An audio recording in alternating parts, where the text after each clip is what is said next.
Good evening. It's October 15th, 2019, and I'd like to welcome you to our open session tonight.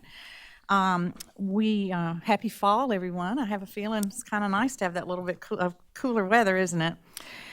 Do I hear a motion to close executive session and enter into open session? So moved. Thank you, Dr. Powers. Do I have a second? Second. Thank you, Mr. Anderson. Are there any questions or comments, board? Hearing none, we'll take a vote. All in favor, please say aye. Aye. Any opposed?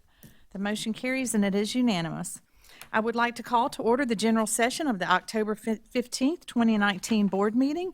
The district is in compliance with the South Carolina Freedom of Information Act by notifying the media of the date, time, and place of this meeting.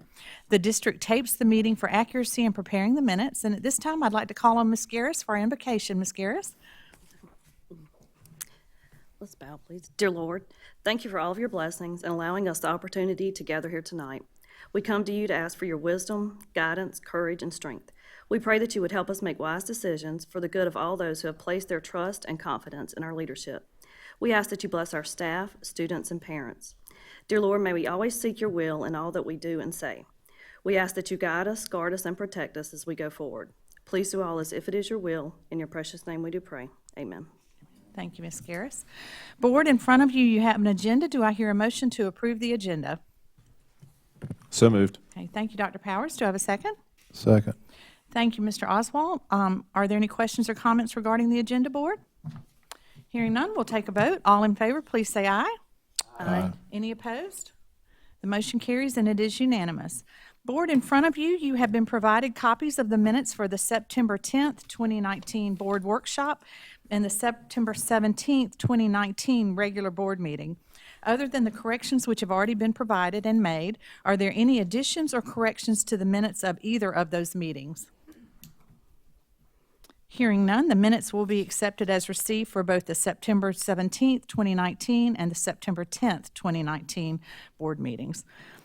Board, do I hear a motion to approve 3 certified recommendations for the 2019-2020 school year?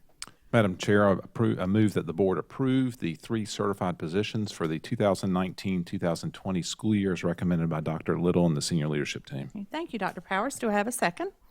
Second. Thank you, Ms. Green. Are there any questions or comments, board, regarding these 3 positions? Hearing none, we'll take a vote. All in favor, please say aye. Aye. Any opposed? The motion carries and it is unanimous.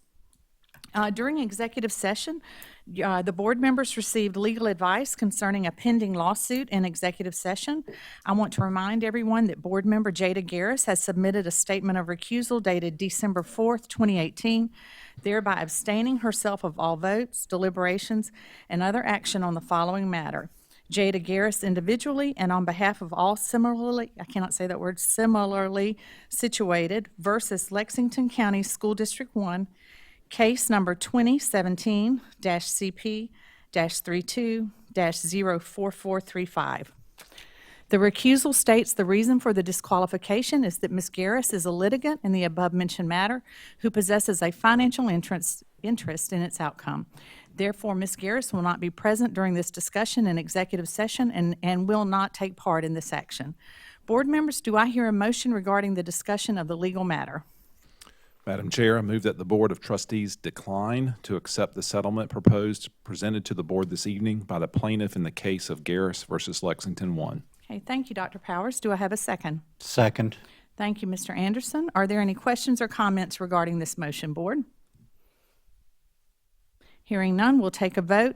Remember, board, this is a motion to accept the declination of the proposal. Board members, let's take a vote. All in favor of the motion as presented by Dr. Powers, please say aye. Aye. Any opposed? The motion carries and it is unanimous. And I would like to make a note for the minutes that there was one abstention, Ms. Layton. Property matters. Board members considered a property contractual matter related to a request from FBF Holdings, LLC. Do I hear a motion regarding this property contractual matter? Madam Chair, I move that the board authorize the administration to issue a quitclaim deed to FBF Holdings, LLC based on a boundary survey prepared by CEC Consulting, Engineering, Surveying, and Planning dated September 1st, 2015, bearing job number 14068, recorded May 6, 2016, in the Lexington County Register of Deeds office in Plat Book 18372 at page 293. Thank you, Ms. Green. Do I have a second? I second. Okay, thank you, Mr. Oswald. Okay, board, let's open this up for discussion. Mr. Salters, would you just like to give us a little update on this? Because this is kind of a quick and something that kind of hit us kind of quick, so we need to understand a little bit better. Yes, Madam Chair, members of the board, I direct your attention to the screens. This is in reference to property that is adjacent to our existing River Bluff High School. On the left over here, we have the River Bluff, the lower portion of the River Bluff High School property. You can see the red dot there, hopefully. This is Corley Mill Road on the left side of the screen.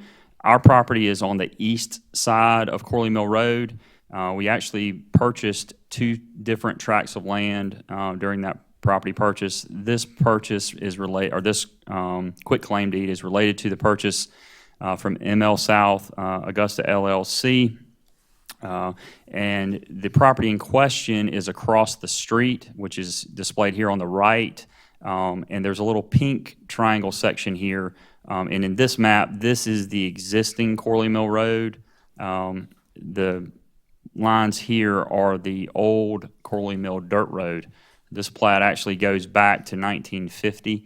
And so we were approached earlier this past week when the owners of this property across the street from us were doing some title research and came across this plat. Our property description from our purchase shows that we purchased 91.225 acres of land and is based on our boundary survey that was done at the time and references property east of Corley Mill Road. So in no way does our property purchase or closing documents or any deeds or anything like that show any ownership of any property west of Corley Mill Road. And so the owners of this property are asking us to issue a quitclaim deed that basically says that we have no claim to any of this property on the west side of Corley Mill Road. And of course, all of our documents support that, and I would support the recommendation to do that. Be happy to answer any questions that you have related to it. So no money exchanged hands for that pink section on that map? No, Madam Chair. We, as I mentioned, we bought 91.225 acres of land, which is all east of Corley Mill Road. And so we paid for that, and our property description specifies that 91.225 acres of land. And so that was what our dollar figures were calculated based on. And at no time did any of our property descriptions reference any property west of Corley Mill Road, which would be where this triangle of property is located. Any other questions, board? Comments? That's only 2 acres. About 2 acres of land. Mr. Oswald, it's about 2.5 acres, yes, sir, in the pink that appears to be in question, yes, sir. And what the quitclaim deed would do would be to say that we have no ownership or claim to any of that property in that on the other side in that parcel. All of our property is on the east side. So we're quitting claim to something we never claimed? That is correct. That's awesome. Okay, any other questions, That's board? very well Comments? said. Okay, you've heard the motion from Ms. Green. Mr. Oswald seconded it. Let's take a vote. All in favor of this motion as proposed by Mr. Salters and his team, please say aye. Aye. Any opposed? The motion carries and it is unanimous. At this time, I'm going to ask Dr. Little to step down for honors and achievements.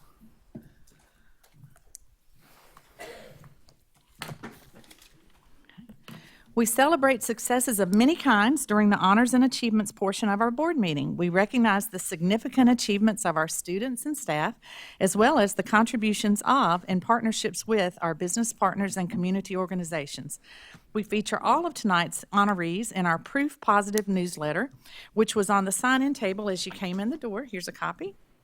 If you did not pick one up when you signed in tonight, please do so on your way out. It's a great keepsake, not only for the honorees, but if you need to share it with your grandmothers or your grandfathers. Audience, you should know that if you try to follow along in the newsletter tonight, you might need to skip back and forth from page to page, as we will not recognize our honorees in the same order as they appear in proof positive. We also ask that you stay until we finish recognizing all of tonight's award recipients, as each award winner deserves our undivided attention. However, to accommodate our youngest honorees and their families, once we finish, we will give you a chance to leave before we resume the rest of the meeting. Honorees, when you hear your names, come and stand by Dr. Little. And now, Dr. Little, are you ready? Well, here we go. Tonight, we proudly recognize 6 National Merit Scholarship semifinalists. Students, please come forward as I call your name. From Lexington High, we have Jackson Goldsmith. We have Lindsay Larrick, Emma Powers, and I think she might be related to a board member up here, Jonathan Trowbridge. And then from River Bluff, we have Caitlin Atkinson. And we have Reagan Green, who I think might be related to a board member. Semifinalists represent the top 1% of U.S. high school seniors. I want to say that number again. These are in our top 1% in our nation. The National Merit Organization chooses students with outstanding academic records, exemplary character references, a written essay, and high SAT scores. These academically talented high school seniors continue to compete for one of 7,600 National Merit Scholarships worth more than $31 million. They have a good chance of attaining finalist standing in February and winning a National Merit Scholarship. Let's congratulate these young men and women. Yeah.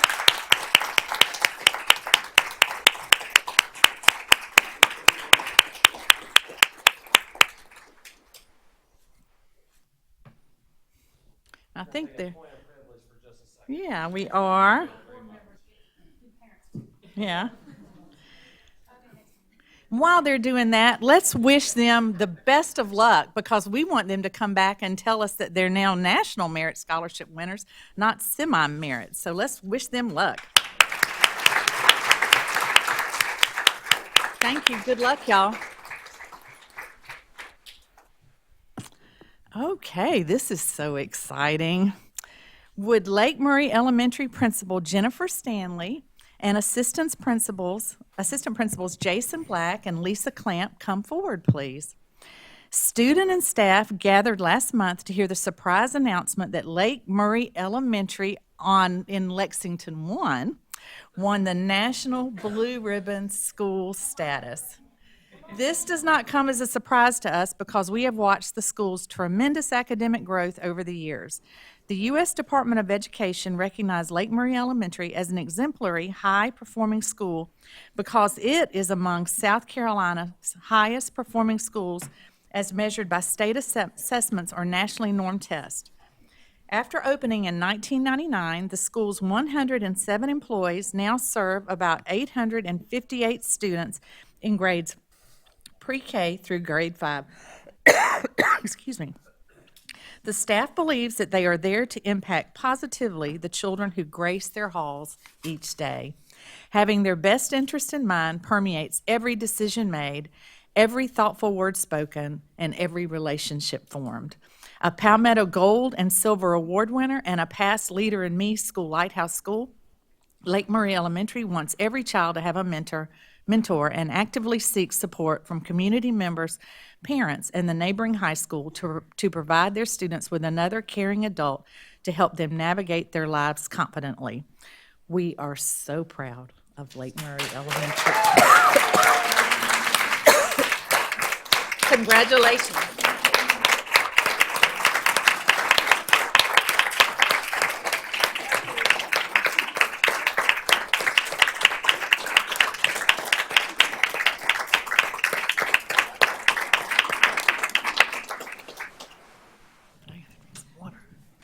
I tell you, that was a fun day, and we appreciate y'all sharing that with the board. It was a fun day. You might hear Jennifer. No, no, it's a, I have a Well, no, loud we voice. want it for the, so it'll be on the Okay, tape. I'm sorry. Okay. Okay, we just want it on the tape. I just want to let everyone know that this award started way before I started at Lake Murray Elementary School. And so I'd like for Devonna Price to please come up and join me because it is her leadership that started this journey.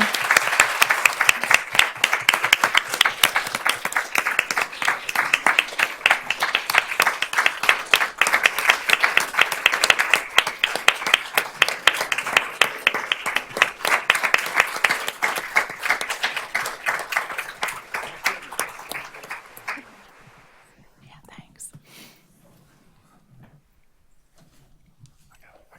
Thank you.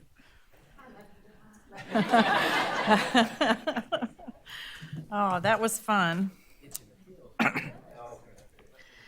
Pleasant Hill Elementary's Laura Coakley will use a Dollar General Literacy Foundation Youth Literacy Grant to support her entire school in their quest to improve literacy.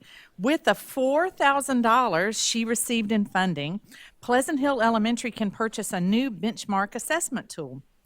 The Response to Intervention team believes this will allow teachers to determine students' strengths and weaknesses, as well as match students with the correct text.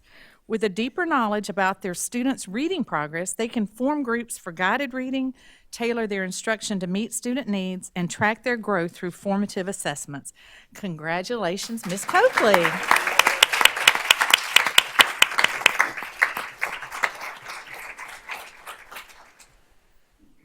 We're now going to travel to Pillion Middle, where Ashley Owens will bring a school of guests to her agriculture class in December after winning a South Carolina Department of Natural Resources Trout in the Classroom grant. The grant provides approximately 100 trout eggs, an aquarium, and other supplies. These provide students with a one-of-a-kind science project. Students will raise the trout from eggs to fingerlings before releasing them into the local ecosystem. Along the way, they learn responsibility through daily care and maintenance of the aquarium, as well as observation skills as they record physical changes in the fish and water quality. Thank you, Ms. Owens, for seeking out this unforgettable science experience for your students.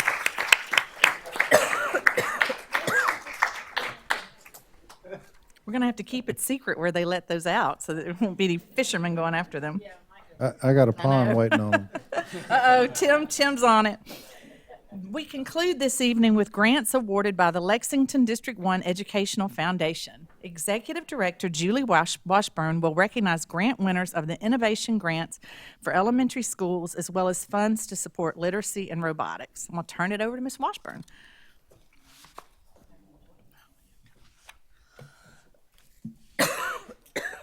Your time this evening. I'm excited to be with you, and I'm actually presenting 3 different grants tonight, so lots to celebrate for the foundation. The first one, though, is our robotics grants. Last year, the foundation started investing in these teams and offered seed money to the schools. We have 2 grant winners this year. We've awarded a total this past 2 years over $25,000, but this year we've invested $7,600 in 2 new school robotic teams. So I'd love for the schools to come up and their team leaders as I recognize them. Beechwood Middle School is led by Lois Byers. So they have a brand new team at Beechwood naturally. And then Gilbert High School's robotics team is led by Dana Sox. So we want to congratulate them for submitting some wonderful grants and giving amazing opportunities to our students.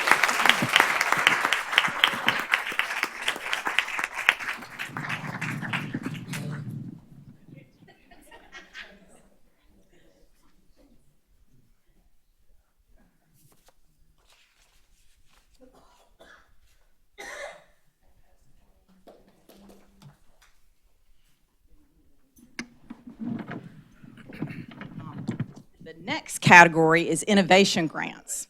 We have, I can walk and talk.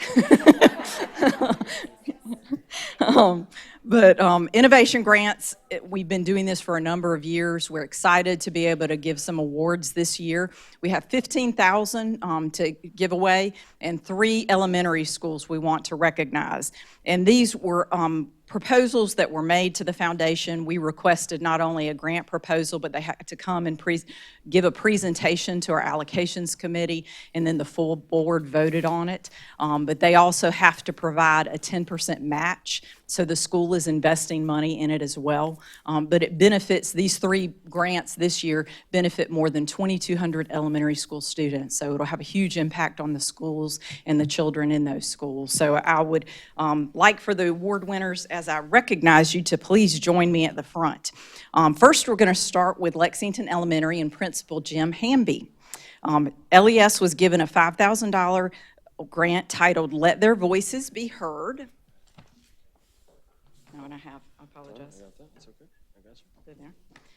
Let Their Voices Be Heard, and he will purchase 25 cue balls, which are really cool devices that he brought to the allocations committee meeting. They're round, they have a microphone in them, but they allow the students to interact and engage in whatever they're learning about. And the board had a really good time playing with them, as Mr. Hamby was giving the presentation, but it increases student engagement, and I think will be a cool asset to the teachers who have those in the classrooms. Our next award goes to Oak Grove Elementary School if Principal Christy Graham and then teacher Deborah Harmon will join us. And their grant was called Idea Lab. And they're creating an area where the students will explore, build, create, and tinker. And they're going to develop critical thinking skills in their students and problem-solving skills in their students. So it's a neat area, and all the students will rotate through this area at Oak Grove. So really cool project that we're funding. And then our final award winner is Pleasant Hill Elementary. I'm going to ask Principal Margaret Mitchum to join us, as well as teachers Betsy Goodman, Jennifer Jones, and Emily Stinkney. And they were awarded a $5,000 grant titled Powerful, Purposeful, and Positive Play. I think it was titled just to trip me up as I'm saying it. But it's going to transform the kindergarten play area into a space for creative thinking and exploration. And it highlights tinker tables, gardening, and art areas and building areas. So it will be a really neat exploration area for the students and other grades to use as well. So congratulations to all these award winners.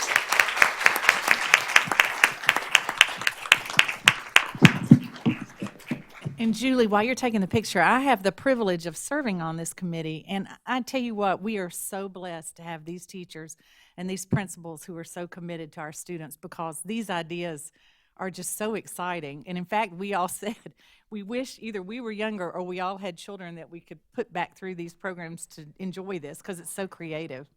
You guys did a great job. No, maybe a grandchild.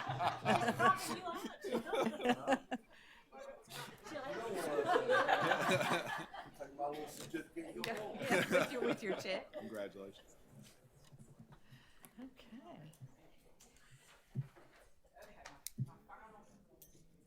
My final award for the evening, and this is the fun part of my job, is giving away the money that we work so hard to raise. This award is made possible. We just finished our LEAP annual campaign, and for those who don't know what that is, it's the Lexington Emergency Education Assistance Plan. It is solely funded by the employees in Lexington County School District 1, and we are so thankful for everyone who donated, but the grant that I'm about to award comes from the LEAP education funds. Those funds are invested by the board members. We definitely seek Dr. Little, Dr. Talley, other leaders in the district in guiding us in those areas, but the Bucks for Books grant, this is the 3rd year of our award. Our board members actually learned about a state mandate, Read to Succeed, and found out that the state said you have to have X number of books at each grade level in order for our students to become successful readers. However, the state did not provide any money in that aspect, so the foundation board leaders said, hey, we want to step up and we want to help. The last 2 years, we awarded money for elementary schools, and this year we're kind of switching our focus and helping middle school literacy efforts. But I would like to ask Dr. Gloria Talley to come join me, as well as Dr. Erica Bissell, so we can formally recognize them. The foundation is giving a $20,000 grant to be divided among each of the 8 middle schools this year for literacy efforts. So.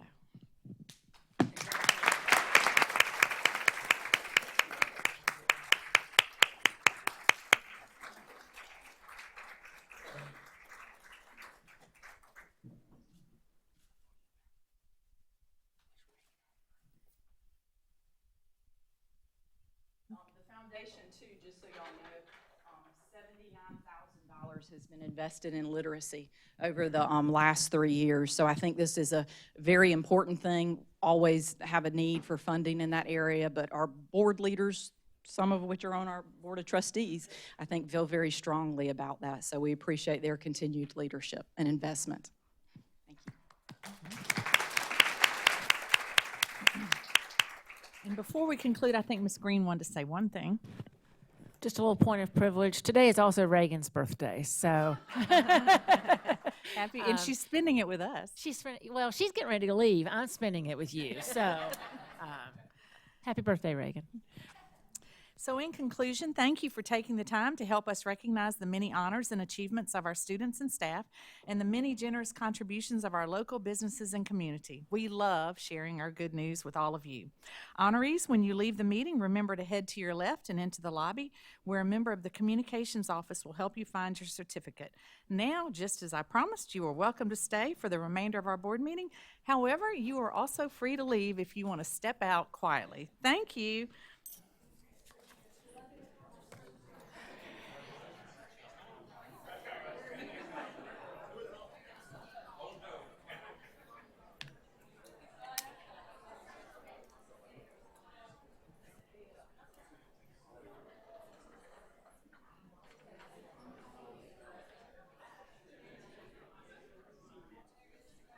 Do we have any cards?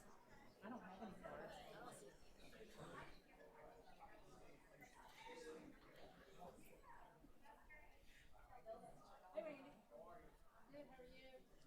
Thank you, Julie. That was exciting. It is.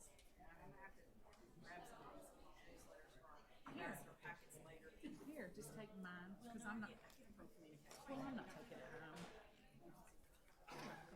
home. Oh, here's another one.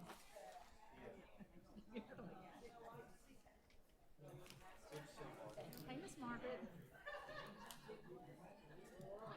don't think we have any cards. Do you have any? Reagan said she hasn't opened any presents yet, so she can't open it until I get home. You gotta, oh, she's gonna be waiting a little bit. I'll get it done. I've done a lot. Yeah, that's what I'm thinking too. Okay, we're gonna keep moving because we have a full agenda tonight. I do not have any cards. Is there anyone who would like to address the board that has not filled out a card? Okay, well, I am gonna skip 9.0 and the instructions. I'm not gonna skip the 9.0, I'm just gonna skip the instructions. Is that okay with everybody? No one wants to address the board? Okay, moving on. We're now going to go to 10.0, which are action items, and 10.1 is the second reading of policy IKA-R, which is a grading and assessment systems, and Dr. Talley is bringing this before the board, so let's get a motion on the floor in a second, and then we'll get her to update us on it. Do I hear a motion to approve policy AKA-R, grading assessment systems for second reading? Madam Chair, I move the board approve policy IKA-R, grading assessment systems for the second reading. Okay, thank you, Mr. Oswald. Do I have a second regarding policy IKA-R? Second. Thank you, Dr. Powers. And now at this point, I'm going to turn it over to Dr. Talley, let her give us a little update, and then we'll open it up for questions and comments. Dr. Talley? Thank you, Madam Chair and members of the board. As I mentioned last month, this policy reflects the changes that the State Board of Education made on May the 14th of this year to clarify the uniform grading policy. I have had some questions from the board, and I'd like to clarify two areas to help clear up those questions, if I may, and then I'll be happy to answer any other questions. The first area I'd like to speak about and clear up a little bit is credit recovery. And on your policy, that explanation is in red text under the conversion chart, if you want to follow along with me. I think it's important that the board understand that credit recovery, we offer that as a chance for students who have mastered the material in a course, but for whatever reason, they've not passed the course. And so we give them an opportunity to study the material some more and then take an exam. And you see on the explanation what is put on the transcript. If they pass the course, they pass with a P, and so forth. I do want to make sure the board understands that this option would not be available for student athletes, because NCAA, this does not apply to NCAE. And if I'm an athlete who has a scholarship, this wouldn't be a route I would go. So I wanted to make sure you all understood that. And then the second question I've had I want to provide a little clarification for is on the next page over, under the conversion process. You can imagine our district often gets students who come to us from other states, who come to us from accredited sources within our state, and we are provided grades for those students.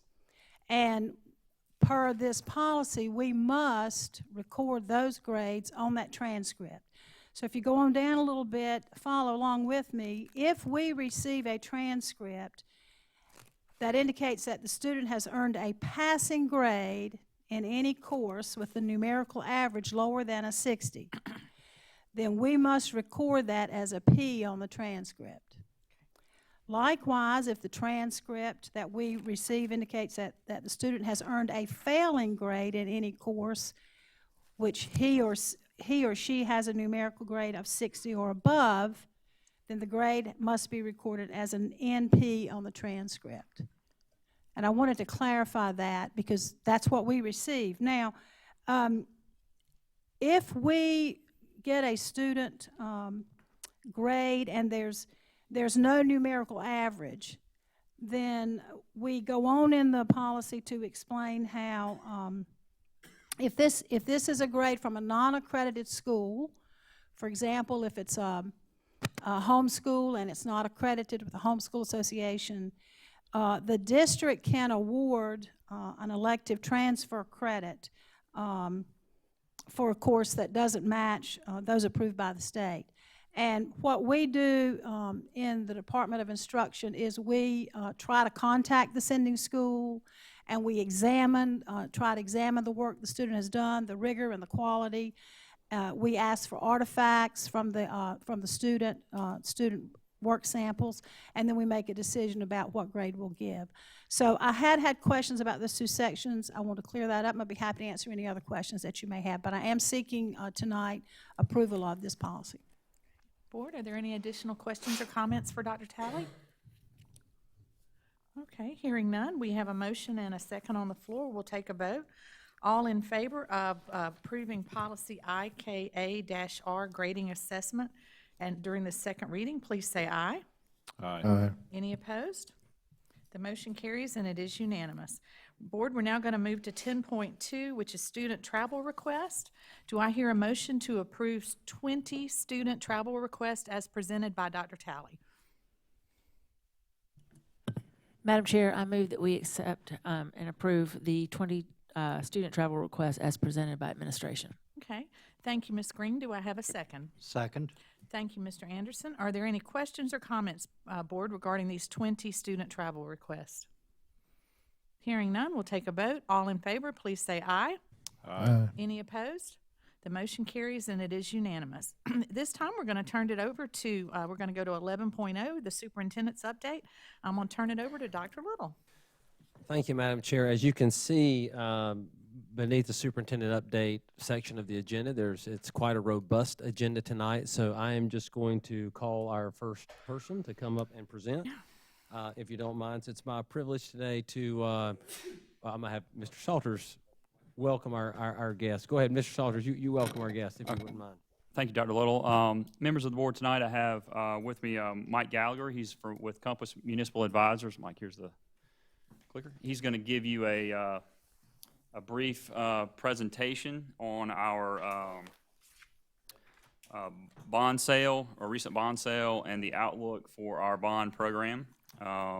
As you know, we passed a bond referendum in 2018, and we've done our first major sale this past week, and Mike's been financial advisor with the district for a number of years, and Compass does a great job leading us through this this operation. So, Mike, I'll turn it over to you.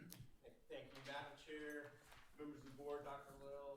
It's a pleasure to be here with you tonight. Grab that microphone. It's a pleasure to be here. Maybe. It's still a pleasure to be here. Yes, It's sir. still a pleasure to be here.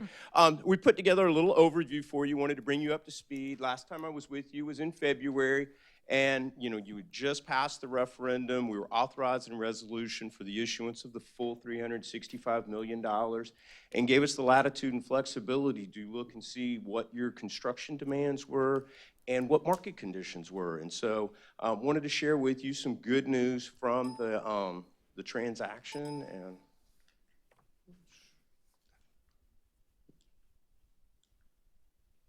there we go. Okay, so we'll start looking at an overview of the issuance. We got the intercept rating, which is where the state of South Carolina guarantees the debt of the school district. They do that for all school districts in South Carolina. It had a AA1 rating from Moody's and a AA rating from Standard & Poor's. The issuer credit rating, which is for the school district, and that's as you stand on your own, is a AA2 from Moody's, which is one notch below where the intercept rating is, and part of that's because the state of South Carolina has a AAA rating. And then you have a AA rating from Standard & Poor's, which is exactly the same as the intercept rating would be from the state. So that was very good. We sold these bonds on the 8th, last Tuesday. It's scheduled to close on the 29th of this month. It's a general obligation pledge, which means it's the full faith and credit and taxing power of the school district. And so they will levy enough to make sure that those payments are made. The term of it was 25 years. A couple things that are really interesting to note is the way the bids came in on it. We got 9 bidders that bid on the transaction. Very happy to say, for 25 years, we were able to borrow $165 million for 2.52%. Wow, that's great. It was insane. I mean, we had a great sale. Very, very good rates. You'll see the other bids that were there. It wasn't like Bank of America Merrill Lynch missed the boat on it. You can look at those bids. They're packed in very, very tightly, and they give us a very, very good rate. One of the things that happened with it is, was part of the way the bid was structured, we got a reoffering premium of approximately $15.4 million. School districts are allowed to put that money into your project fund. Something I wouldn't recommend spending today. I would say you're just getting going in your program, but I would set those dollars aside and look at where you Walk are. us through that, Mr. Gallagher, just kind of in layman's terms so we understand. What a reoffering premium is? Yeah. What it is it's prepaid interest. It's so the way the bonds are, instead of like when you go finance your house, you get one rate on it. And so that 2.519 is not just one single rate. Your $165 million was broken up into 25 individual little loans that mature each year. And in each of those, there's 2 different rates that we have to look at. One of those rates is the coupon rate. That is the rate that the school district is paying the investor. The yield is what the effective rate is. And so what we're looking at, that 2.51, that's what you're really effectively paying. That's what the investor gets. But the way the bids come in, we had 5% coupons out to the 10-year mark. And after that, we had some 2.25% and 3% coupons. And so we had very low rates. So, in the past, we brought issues to you for refunding. When these bonds become callable in 10 years, we're probably not going to be able to refund them. And that's a good thing because you got the savings on the front end. You don't have to do another transaction down the road. So very good. But you can take this premium, set it aside, and look at where you are as you move through your program. You're just getting started. You may have cost overruns, or you may be able to bring everything in a budget, and then you would be able to not have to borrow quite as much money. And that's the way we've broken it out. Originally we had, and we're going to show here in a minute, we originally had this set up for 6 transactions, 6 individual debt issuances. We were able to condense that down to 4. Part of it was we pushed this bond issuance up because the market was very, very good. And we wanted to go ahead and lock in today's rates. I don't know about y'all, but I don't know what in the world's going to happen in 2020. I don't know who's going to be running for president. I don't know what in the world that's going to have on financial markets. If things going to be better or are they going to be worse? We don't know. But we know right now it's a good time. And so we sat down with administration and talked through, here's where you are on your cash flow schedule, got updated schedules from them, looked at them, and we were able to push things up to be able to issue a little bit more at this time. We're not going to have to do a bond anticipation note, maybe back up our issuance earlier next year and do it during the summer. Okay? So this put a net deposit into the project fund of $93,729,778.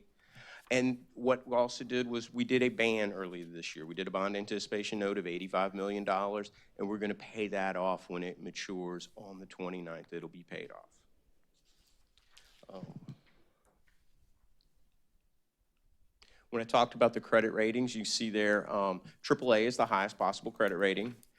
Y'all are just below that. The things that were noted in the report were the strengths, was the historical trend of balanced operations, the sizable and growing tax base, and the strong reserves and liquidity position. All the, two of those things are things that are within the control of this board and this administration. It is a credit to y'all for what you have done here for your fiscal strength. That's what translated into 9 bids and translated into a very low rate. The credit weaknesses, you can't do anything about the pension burden. That's outside of your control. And Act 388, we all know there's nothing that y'all can do about that either. But those are their 2 weaknesses. It's not bad when your weaknesses are things you can't do anything about, but you need to be proud of the good things that you have done to put yourselves in those positions. So every spring, we go through a budgeting process where we struggle with how much to keep in the fund balance, essentially. So can you talk through, where our fund balance was with respect to this bond issuance and if it prepared us well and helped us with those rates? I can't speak exactly to where you are, but when you see where it says strong reserves and liquidity position, that helped you immensely. That puts you into that top tier. I can give for y'all a copy of Moody's rating scorecard, and you can see quantifiably where that puts you, if that's information that y'all would like. But yes, the fund balance being at a good, strong level, that is very helpful. If I may take a point of privilege, since I've served on the board so long, Mr. Butler and Mr. Salters and that whole team in the finance department, they are so committed to that fund balance. And then now Dr. Little has joined that commitment. And that's kind of a hard thing to explain out in the public because it's money that if something were to happen, it's rainy day funds, we call it. And 10 years ago, when we saw the economic downturn in 2008, we saw a lot of my clients had to go issue tax anticipation notes. They had to do something. That is something that Lexington One has not done that I can recall as long as I've been in this business. No. And they are so committed to the fiscal, just the smartness. Responsible. Very fiscal responsible. responsibility. But I want to thank Jeff and Mr. Butler and their team because that has been a long-range vision, and I'm glad Dr. Little's joined on that vision as well, so it's exciting. Well, and Ms. Smith, I think that you crediting Jeff and then Mr. Butler, good credit and good fiscal responsibility isn't something that happens in 1 year. It's a long-term investment in making good decisions and wise planning and wise management. So I think that's a credit to everyone out there that works in our finance department. Exactly. And we took time this summer, had an opportunity that we had the analysts from Moody's Investor Service were here. They were in the state in June, and I had them come and sit down and meet with Dr. Little and Jeff and John before he retired. So yeah, I mean, it's very important, and they note that. Mm-hmm. Thank you. That's great. Okay. Moving right along, this is just a graphical representation showing what your debt looks like. Everything that's in the royal blue color is just the outstanding general obligation bonds, and you've got some others. I think the 2 things to key on is the lighter blue color. That is your referendum program, and we've sized everything out. When we said 25 years, your next issue that's going to be done next year, going to be done for 24. We're just going to try to sync everything up where it all matures at the same time. We did move taxes from 85.3 to 90 mils this past year, and according to the plan would be to go to 95 next year and then to 99. depending upon how these transactions work and as the debt issuances go and the needs of the district, what your facility needs are. So that's sort of where the plan is. Have things tagged to go out to as we get into 2029, 2030, and then you'll see that there is a substantial drop there. That way, if there is a need for more facilities, if the area continues to grow as it has been, then you will have capacity there that we should be able to fit that into your next program. So speaking a little bit more about the 2018 referendum, $365 million approved by the voters. As I told you before, we originally had 6 transactions scheduled. Happy to say now we're down to 4. We cut 2 of them out. We're not going to have to do a bond anticipation note unless there's some changes to your construction cash flow schedule. That's what drives everything.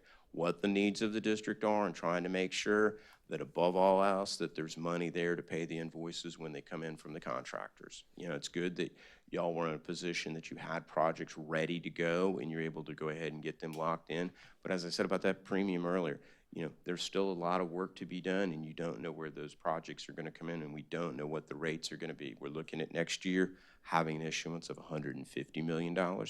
It could be pushed up a little more depending on the needs, or it could be pulled back. Really depends on 2 things. Really going to be driven by, 1, what the needs of the district are, and the second will be looking at market conditions. I may take a point of privilege on that because I see, Mr. Salters, some of your construction people are here tonight. And the fact that they have identified prototypes for our schools, you cannot, it saves our constituents so much money. It also makes it easy to go. We hit the ground running, and we have a building design, and it's ready to go. And it's so exciting to see these prototypes going up across the district, which are basically the same schools. They're just cited for that land and for the needs of that particular school. So I want to thank y'all for making that a reality. We don't have anything else on this.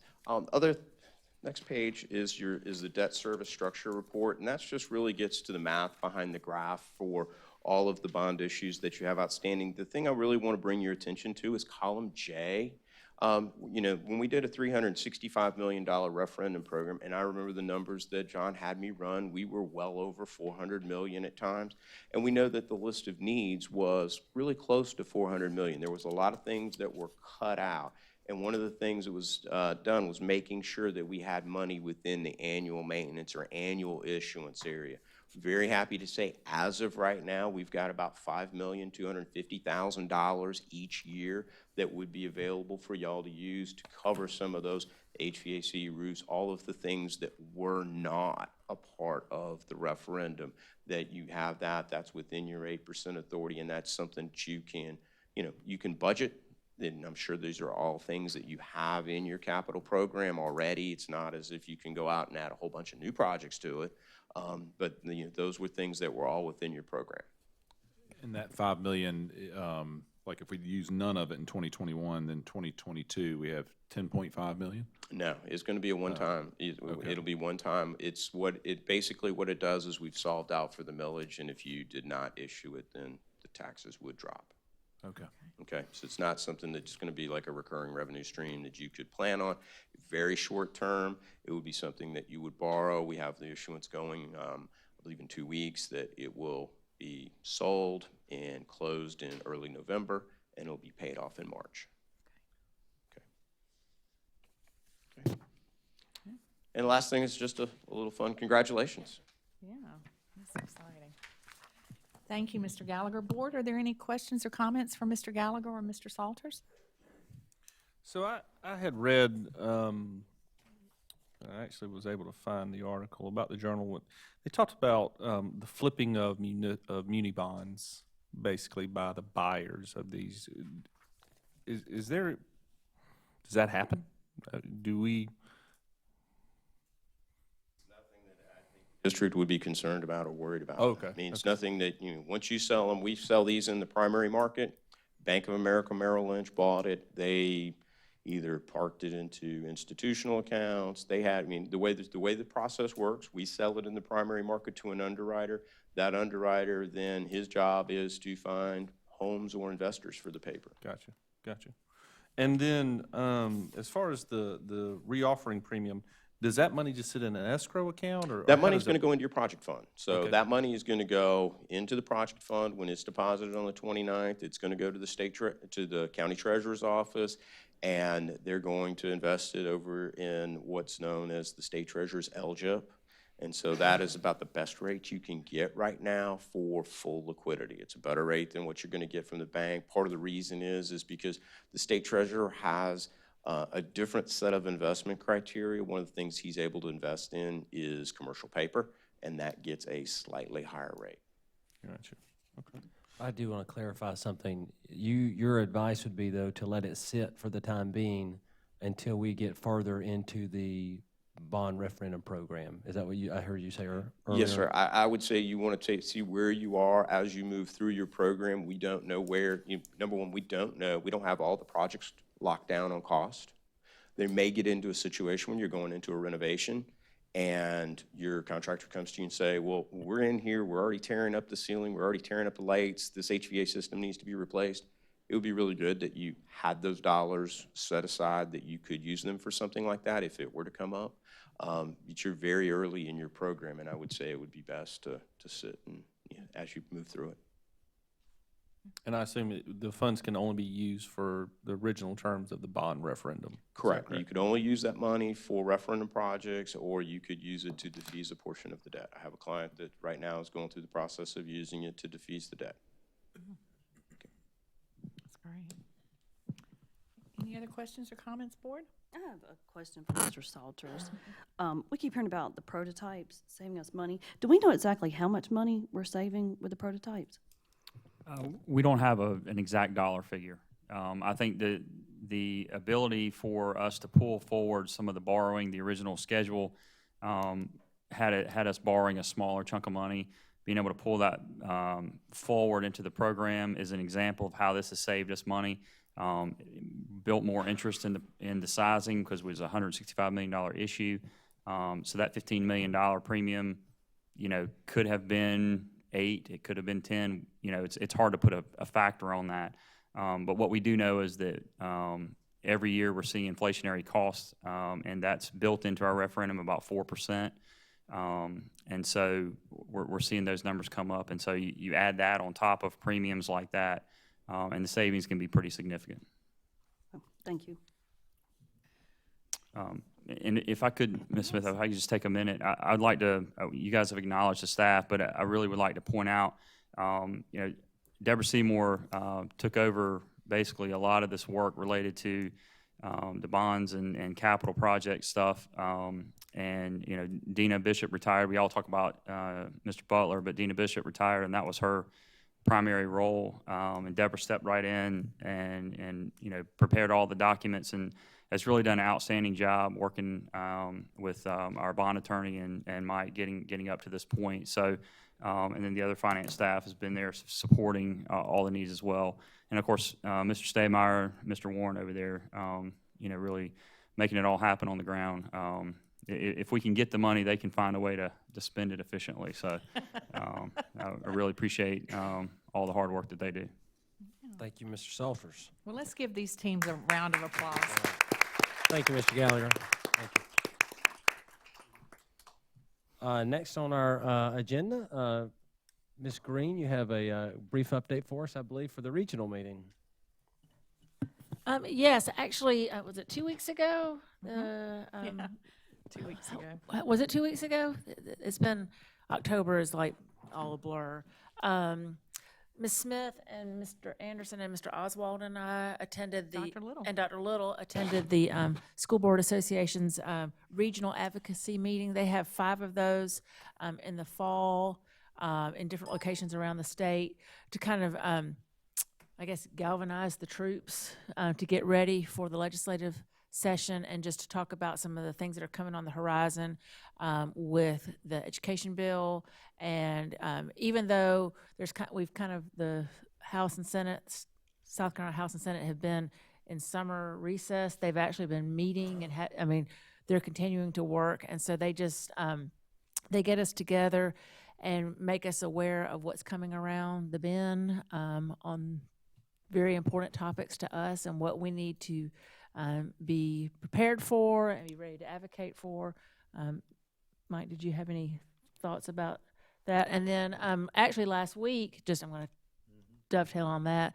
Last week, Mr. Anderson and I also attended a School Board Association Beyond the Basics training, which was titled From Conflict to Collaboration. And it was an excellent presentation with a life coach from a Columbia retired military. He'd been in the military for 30-something years, and just talking about working collaboratively. We tell that's one of our things that we teach the students, and it's so important for us to work on that and work well with each other and model it for our children, because really they learn more from what they see than what they hear. And so it's been a busy few weeks of professional learning for the board. And so we encourage everybody to participate if you can. If y'all ever have any questions, all the stuff is on the School Board Association website. Anybody can look at it. There's always some great handouts and some training materials out there. But I personally am eager for the legislative session to get going again, so that we can see where they're going with the education bill. The funding plan from Frank Rainwater, the Revenue and Fiscal Affairs site, came out last week, and it was a very interesting document. I think Dr. Little has perused that, and it's not quite what we thought they were going to create. So we've got some things coming around the bend that we may need to ask your help for in contacting our local legislators, because school funding in South Carolina is broken, and we need to fix it. And I think it's going to take everybody, parents, teachers, administrators, community members that don't have children, to participate in that advocacy. So. Thank you very much, Ms. Green. Can I just say one quick thing? That meeting was held in Lexington 4 at the Early Childhood Learning Center, which was so neat for our board, because I think was that y'all's first time going to that? I mean, it's amazing what they're doing over there with the 3 and 4 and 5-year-olds. And as you know, part of our bond referendum, we're going to be building 2 early childhood learning centers that will be very similar to that site. So it was really neat for us to go in a building that's dedicated to that and see what our, how that wants to dovetail with our vision. So that part was exciting too. And I was going to make, I did highlight one thing that was stated when we were at the School Board Association advocacy thing, was that this past year with the teacher pay raise, that budget writers, their analysis has shown that teacher raise in 2019 was the largest teacher pay raise in 35 years in South Carolina. And so that's significant, and it's also kind of pitiful that it took 35 years to get a substantive raise for our teachers. And hopefully that's just the phase 1 of ongoing attention to teacher pay in our state, because that's really the way that we're going to get and retain great teachers. Okay. Thank you very much. It is now my privilege and pleasure to welcome Dr. Shane Phillips to give us. He's going to do us give us a data update and give us a synopsis of some of the things that we can expect.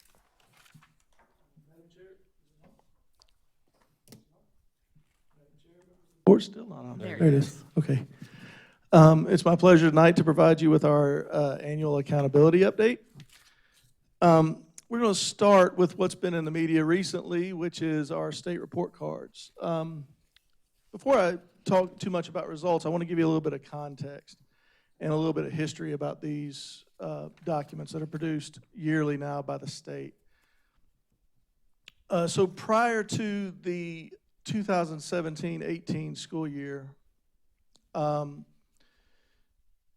there was a brand new report card design that was practically not used at all. It didn't provide a lot of ratings. It just provided sort of some outline of information about the progress of a school. It did not provide any kind of rating or grade for a school. Also during that time, there was a change, a pretty major change made to our SC Ready test, and that was the addition of what's called the TDA, the Text Dependent Analysis, which there's always been a writing prompt on that test. This was sort of a shift in the content of that test and caused a shift in our instruction as well. What that, and just briefly, what that entails is a writing prompt that requires a student to refer to a piece of text and be able to support an argument that they write about with examples from the text. So in the past, the writing prompts had been kind of superficial and sort of simple. This took it sort of to a whole other level. Then beginning with the 2017-18 school year, the EOC redesigned the accountability system sort of as part of the whole process that had been gone on before, and designed a brand new report card. That report card has several components, which I'll go over in a second. One of those components is a student progress measure, which was a value add measure by a SAS process out of North Carolina called EVOS. And it basically provided a measure of certainty about whether or not a school went up or down in any given year. It didn't tell you how much they went up or down. It just said, we're pretty certain they went up, or we're pretty certain they went down. Another change that was made at that particular time was that adult ed when a kid transferred from adult ed, or from a high school to an adult ed institution, they were allowed to be excluded from the grad rate calculation. With this school year, that exclusion was eliminated. So statewide, you saw a little bit of a drop in graduation rate that year because those students were now included in the school's graduation rate cohort. The next thing that happened was that same text-dependent analysis process was added to the English 1 end of course test, which threw a whole wrinkle into that test. And then what they did was they alternated grades for science and social studies. In the past, we had given science and social studies to grades 3 through 8, both. Now, they had done a few things differently prior to that, one of them being, at one point, they took half of each grade and gave half of those kids science and half of them social studies. The goal of all of that being twofold. One, reduce testing. Two, save money, okay, on producing those materials by the state. In the 2017-18 school year, what they decided to do was give science in grades 4, 6, and 8, and social studies in grades 5 and 7. Nothing in grade 3 except for reading and math, okay, which made it difficult to gauge progress over years as you look at how did students do in social studies in this year compared to this year. Well, we can't really do that now because those same kids didn't take that same test. So you can't really look at growth there on that. Then this past year, that EVOS measure that they used for student progress was put out for another bid by the state, and so they changed that, and a company called Education Analytics got that contract. And the process and calculation of that metric is completely different. And if I'm being completely transparent, it hasn't been explained to me in a way that I understand yet. So I do know that it's different because it's not what they were doing with EVOS. I finally got my head wrapped around that, and now it changed. So when I figure it out, I'll be sure to let you guys know. And then, so that's where we are now, is in this whole part here. But what's coming up are some further changes, all right? So you see where I'm going with this. It becomes difficult each year to compare a report card from one year to the next, all right? But coming up next year, there is a proviso now that's purportedly for 1 year only, and that is to eliminate all social studies testing for 1 year with the goal of saving money, okay? We will see if that lasts for 1 year. Also, we're transitioning in the high schools from an English 1 end-of-course test to an English 2 end-of-course test. So at this point, some kids will be taking English 1 for accountability. Some kids will be taking English 2 for accountability this year. And there's a whole, Erica can testify to this, there's a very complex sort of flow chart that goes with what counts for whom and that kind of thing. So this is a little bit of a adjustment for our high schools. And then finally, next year, the report cards have to be made available by September 1st. It will be great for us. It does put the state under the gun, so it puts a lot of stress. The state's putting a lot of stress Well, on getting that. luckily, the state's real good at following its own rules, so. Well, sure. What was the date that they were unembargoed this year? October 1st. Okay, so they're going. That was, by law, they had to be done by October 1st this year. September 1st next year. Okay, let's see if it happens. Yep, we'll see. Okay, so again, let's talk about what goes into these report cards. First of all, actually, let me go back here because it's important that we look at it kind of in this context. When this report card system was being designed, the point or the premise on which they were being designed was to provide a sort of comprehensive look at schools based on the South Carolina profile of a graduate, okay, which is a kind of a big holistic global look at schools. What came about was something a little bit different. So there are several components, and they are a little bit different for elementary, middle, and then high school. So for elementary and middle, you have these components. You have student achievement, which, and I'm going to give you the points for a school that has more than 20 English language learners, because that's the majority of our schools. Student achievement's worth 35 points. That's based off of South Carolina Ready, ELA, and math. Preparing for success is worth 10 points. That's based off of science and social studies on SC Pass. Student progress, also based off of the SC Ready, ELA, and math, is worth 35 points. The progress of ELL students is worth 10 points, and that's based off the results of the WIDA Access Assessment. And then school quality, which is based off of a self-reported student engagement survey given to every kid, grades 3 through 12, okay? So that's for elementary and middle, which means that at elementary and middle school, 90% of the 100 points that you can get come from standardized tests, which takes us back to the prior accountability system, which was based almost completely on completely on standardized tests. We get 10% off of a self-reported survey now.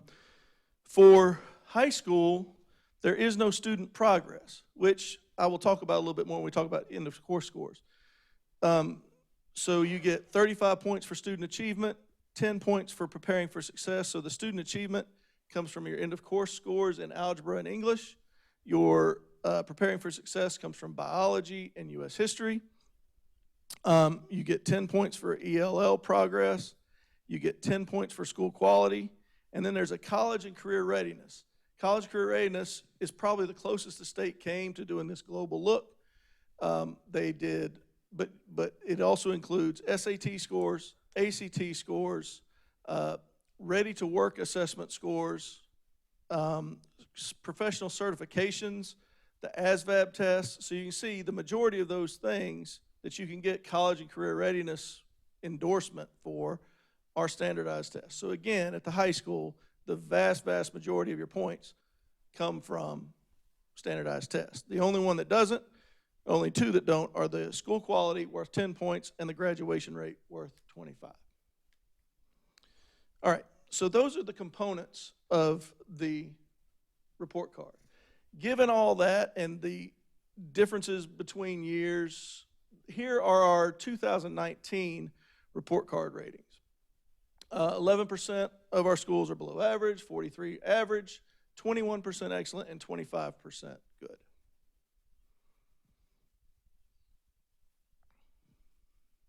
All right, so now we'll just quickly go through our assessment results so that you can see how we did on each of these individual assessments.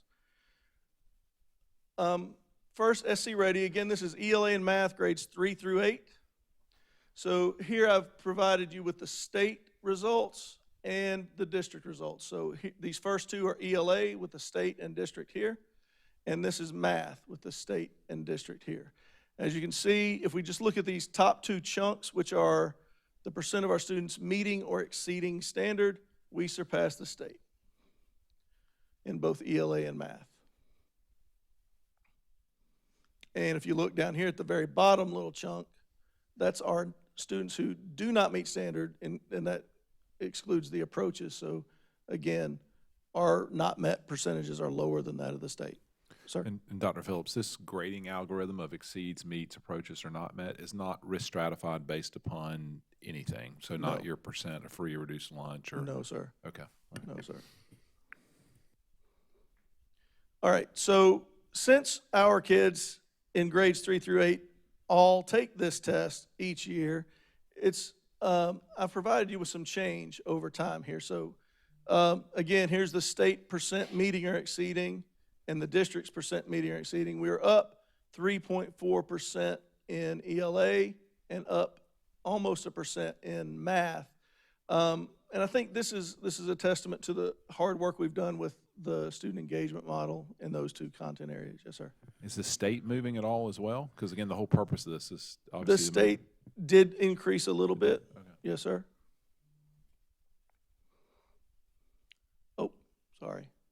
So this is, since now the state provides us with percentile ranks based on the state performance, we can kind of look at how these scores are distributed. So as you can see, our median score, our median percentile rank is right below the 60th percentile across the board in ELA and in math.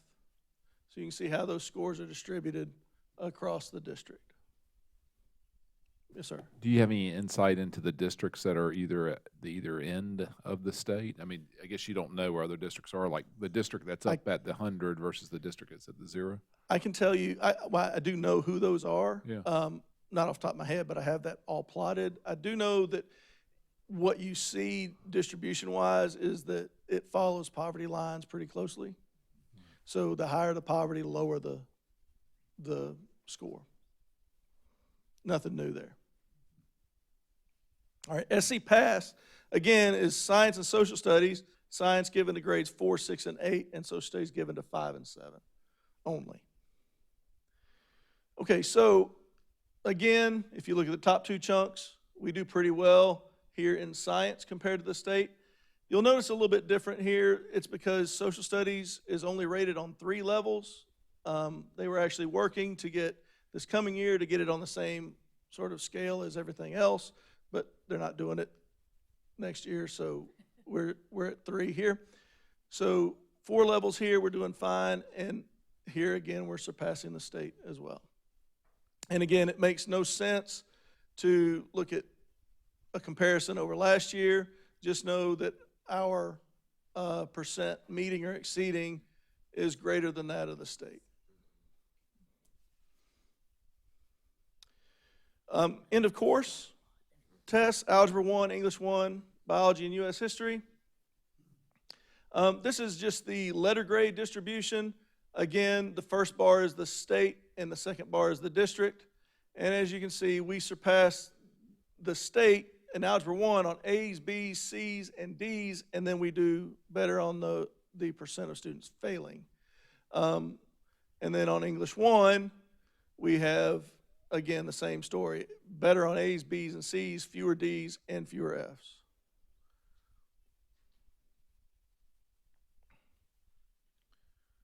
Okay, so in biology, same story. A good many more A's, B's, C's, about the same amount of D's, and dramatically fewer F's. And then in U.S. history, again, a great many more A's and B's, more C's, slightly fewer D's, and dramatically fewer F's. And this is just the distribution, so you can kind of see which tests overall we do better in. We do best in English 1 here, followed by followed by U.S. history, then by biology, then by algebra 1. So the line here in the middle is the median, and the diamond is the average score.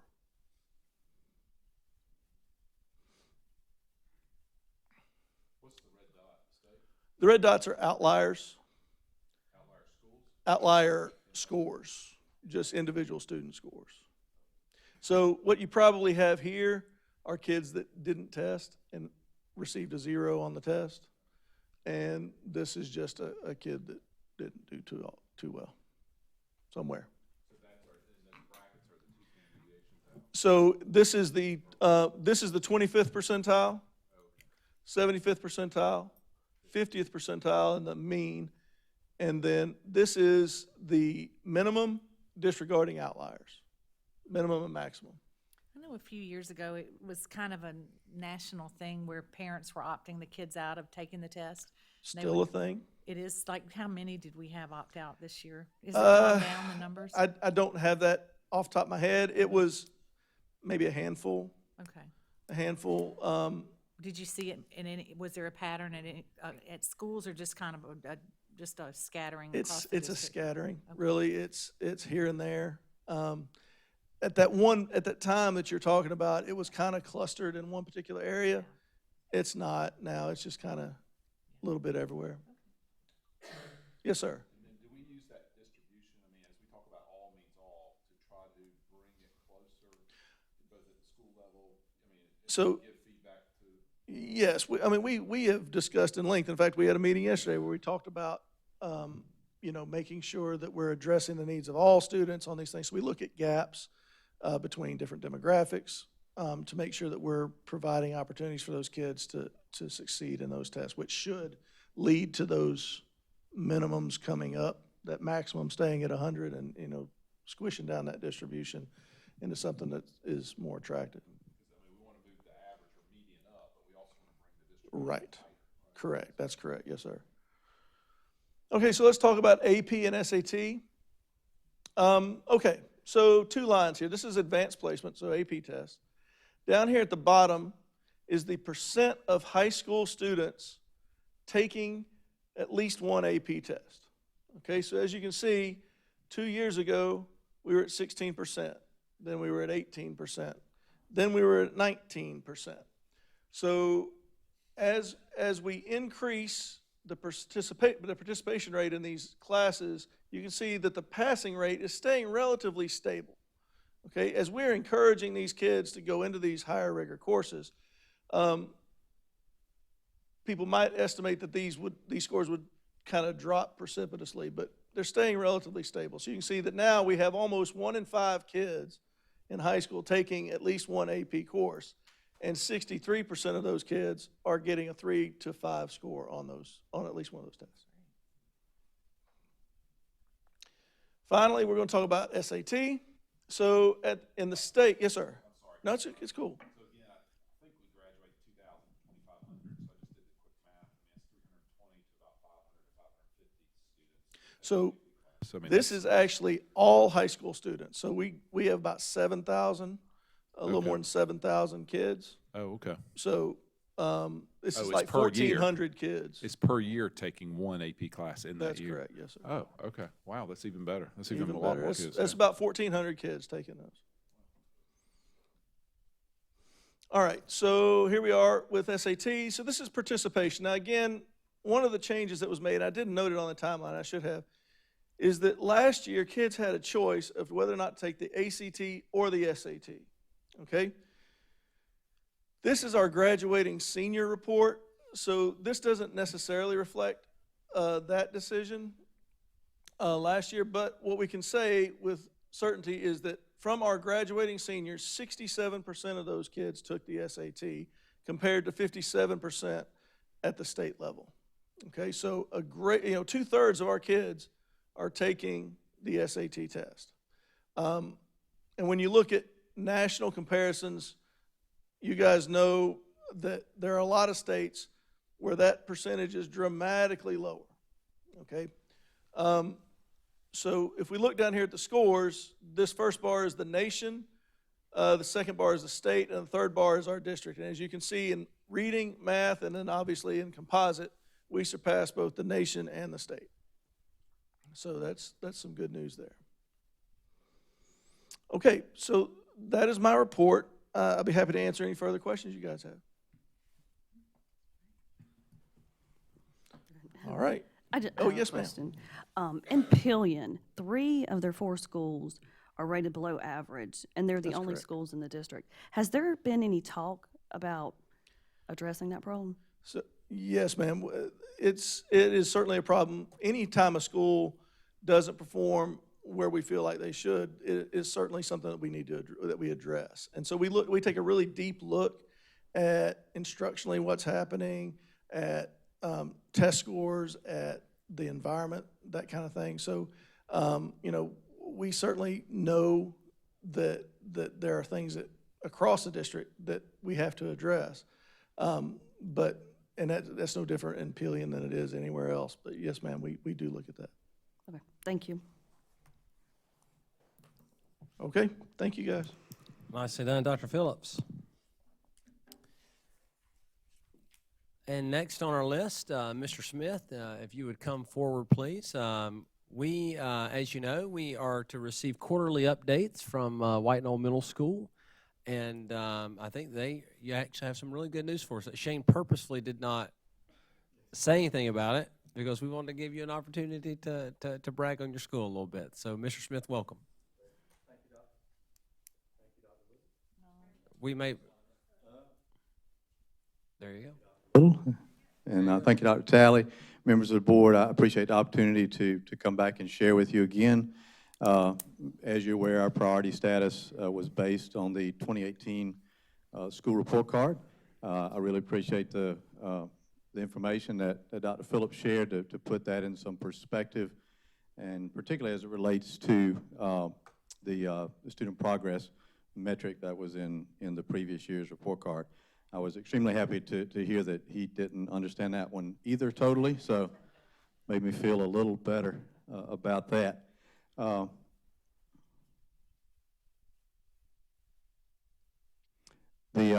guess the most important bit of news to share this evening is the bottom line on our school report card that came out October 1st. We rose 2 levels on the report card to average this year.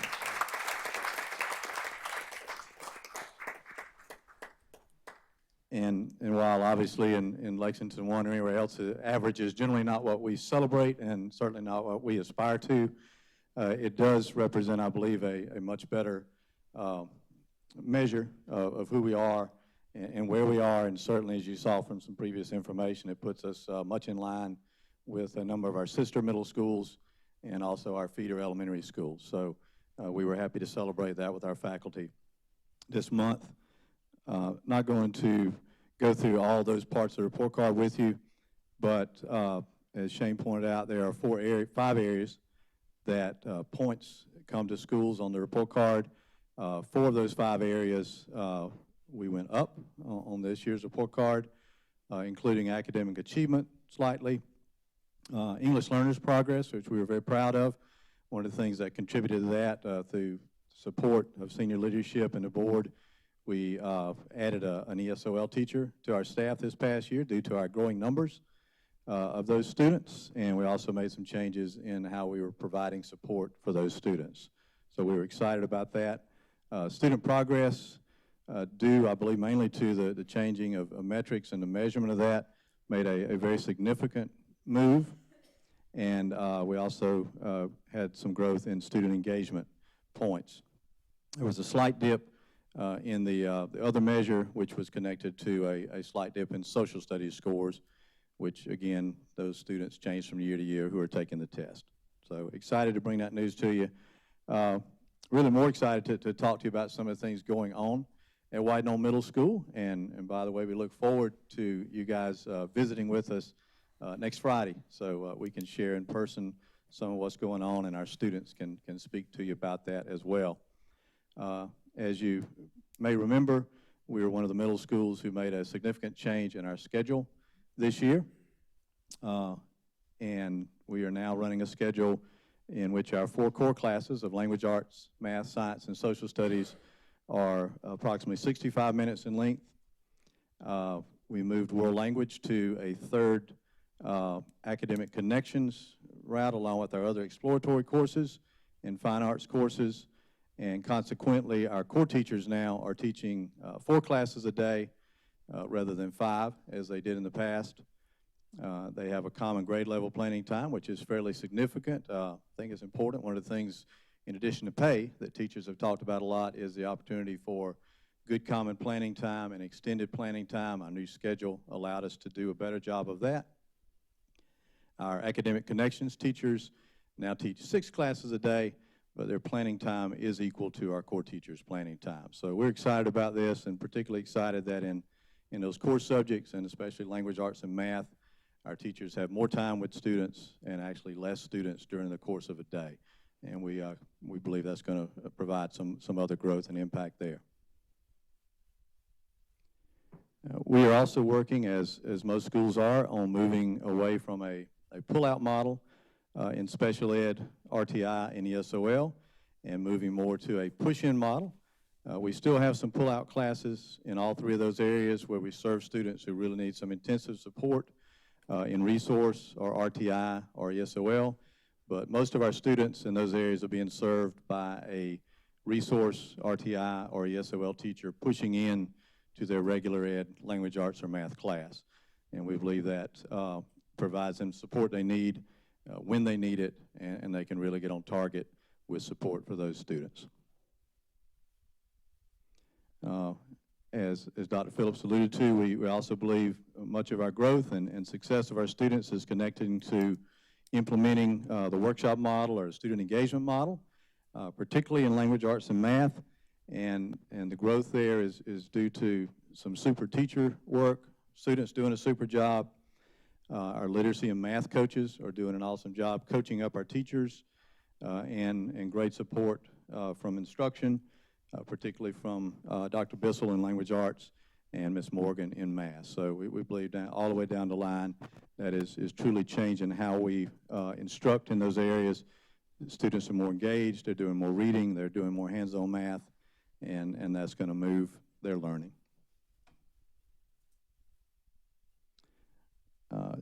Because of our status, as you know, we received some additional funding from the state, and we'll talk about a few of the things that allowed us to do this past year.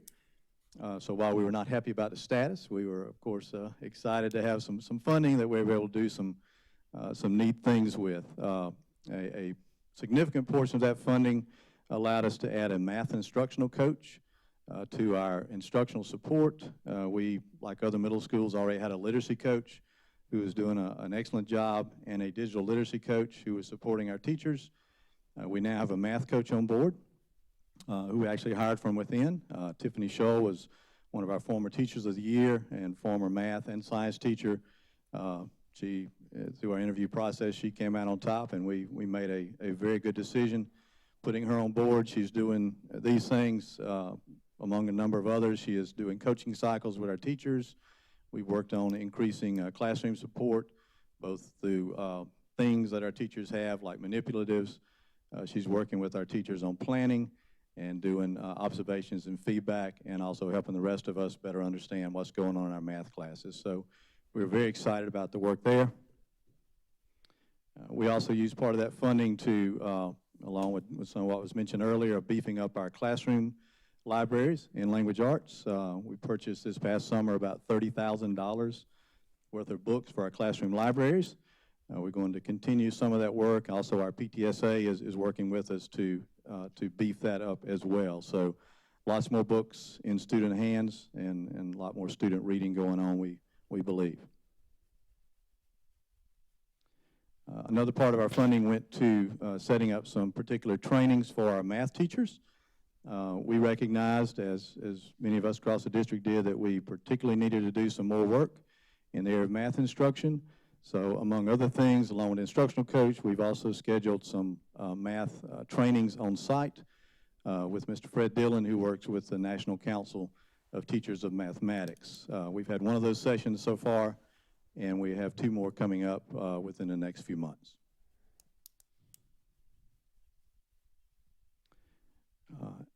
One of the really neat things we did this summer, we chose to use part of our funding to do an in-house summer school, summer enrichment program.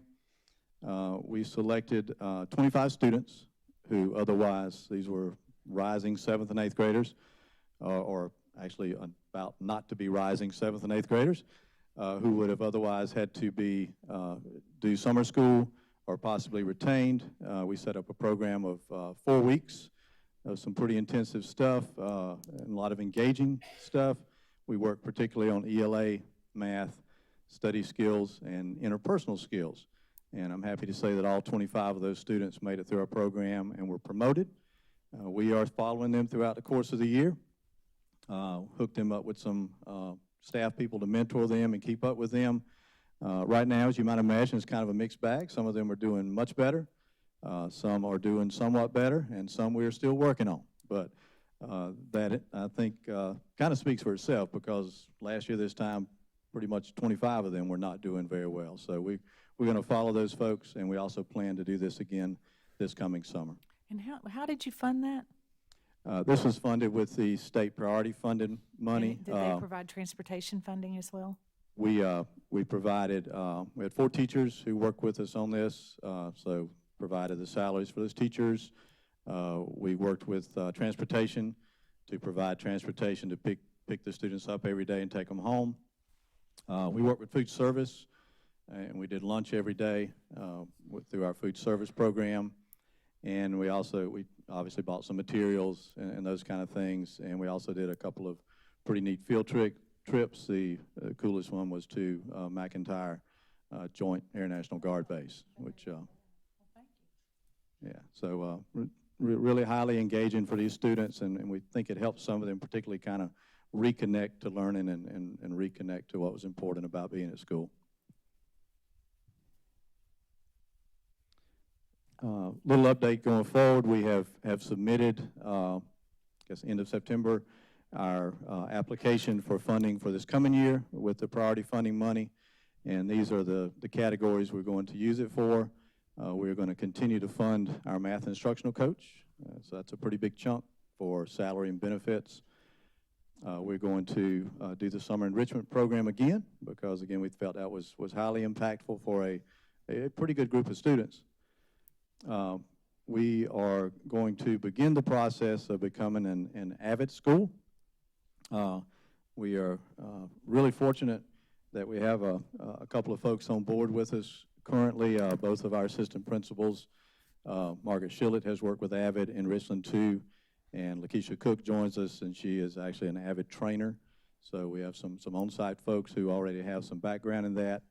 Carolina Springs became a site this year, so we're going to kind of piggyback on some of their learning as we go through the process. And so we look forward to beginning that process, getting some of our folks trained in that summer institute, and working towards that for next school year. In addition, we're going to use some of the funding to continue to grow our classroom libraries and also work on materials for our math classrooms. So that's kind of our update of where we are. Any questions? In the hospital, we have to deal with all kinds of quality metrics and the nuances of that. So I hope we're taking, again, the state report card, we can argue about the pros and cons, but it is one way to have a measuring stick such that these interventions we can decide at the student level. So those 25 students, I would hope that they perform better year over year. And you can almost back into a value equation. So, you know, 20% improvement for a 10% cost, whatever the numbers played out to be. And then the same, for example, the math coaching and or the teachers that engage that instructional re-education or additional education how did those students move? And so I'm sure we're analyzing that at a district level, because obviously if it works for one school, then we can start targeting the other schools to bring that distribution, because my guess is that mean will start moving up if that bottom 10% can just be pulled up into the fold. So, I mean, I'm sure that work's happening. I don't even know it as a board member. But The challenge, and I'll say this, last year when we found out that White Knoll Middle School received an unsatisfactory grade, you and I had a conversation. Do you recall that conversation? Absolutely. What did I say to you then? You told me that, I don't remember your exact words, but you told me we were more concerned about what students were doing, concerned about our progress, and that didn't define us. You understood where those numbers were coming from. Yeah, again, I do want to say before we move forward, and I'm glad that it's not considered unsatisfactory, but the same way when I go to the Pillion schools, I don't consider them below average either.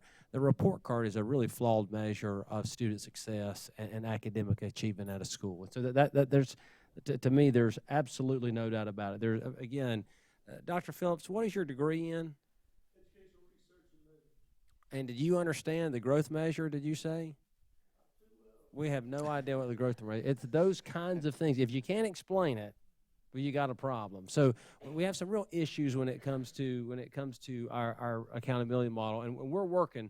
I've talked to multiple state representatives about the accountability model. What we want is an accountability model that appropriately and correctly reflects the type of learning that's taking place in a school. I'd walked through your school. I knew what was taking place in the school. I was 100% confident in that, same way I am in the 3 Pillion schools about what's taking place. So I would tell you, congratulations on a great year. I know it's going to be another great year. There's a lot of wonderful things taking place at White Knoll. The board, you're going to hear more about AVID. We'll do a session about AVID, about advancement via individual determination. It's a national model, tremendous leverage on typically first-generation college students, but students who haven't really reached their potential yet. And so you're going to see a lot of that work out there in the White Knoll area to begin with, but that'll spread pretty quickly. Are we doing anybody else but White Knoll and Carolina Springs at the moment? Gilbert Middle School is exploring AVID this year as well. And Gilbert Middle. Okay, Yes, so that'll start growing and moving. So, but no, we certainly appreciate what you're doing, and we look very carefully and plan with our schools about their data, and we're going to continue to make progress. Thank you, sir. Appreciate it very much. Thank you very much. I appreciate it. One question, Mr. Smith. Mr. Guy. Oh, Mr. Smith, one He's got a question. question. Just one question, and congratulations on the achievement there. If you could nail down, and not to put you on the spot, like nail down one or two things you think that made the most difference, what do you think it was? And I think to Dr. Power's question too, the data that's in the report card, which I mean generally it's data we have anyway from test results and all of that particularly our accountability folks share with us. But it did highlight some things. Some of the biggest differences, to be quite honest, the student engagement piece, we didn't cheat on it, but we realized going into that survey the second year around, we were not going to take that for granted. We spent some time talking to our kids about student engagement before they did the survey, reminding parents the survey was coming up, just kind of making sure they understood why it was important. We did take a hard look, and it actually happened before the report card, at ESOL students. We are, I believe, one of the schools with the highest ESOL population, about 90 of our kids, so about 10% of our students receive some kind of services in that regard. And we had not done a very good job of really identifying and making sure we were serving those students the best way we could. So we took a hard look at how we were serving them, changed some of that model, and also we were granted an additional teacher, which was extremely helpful.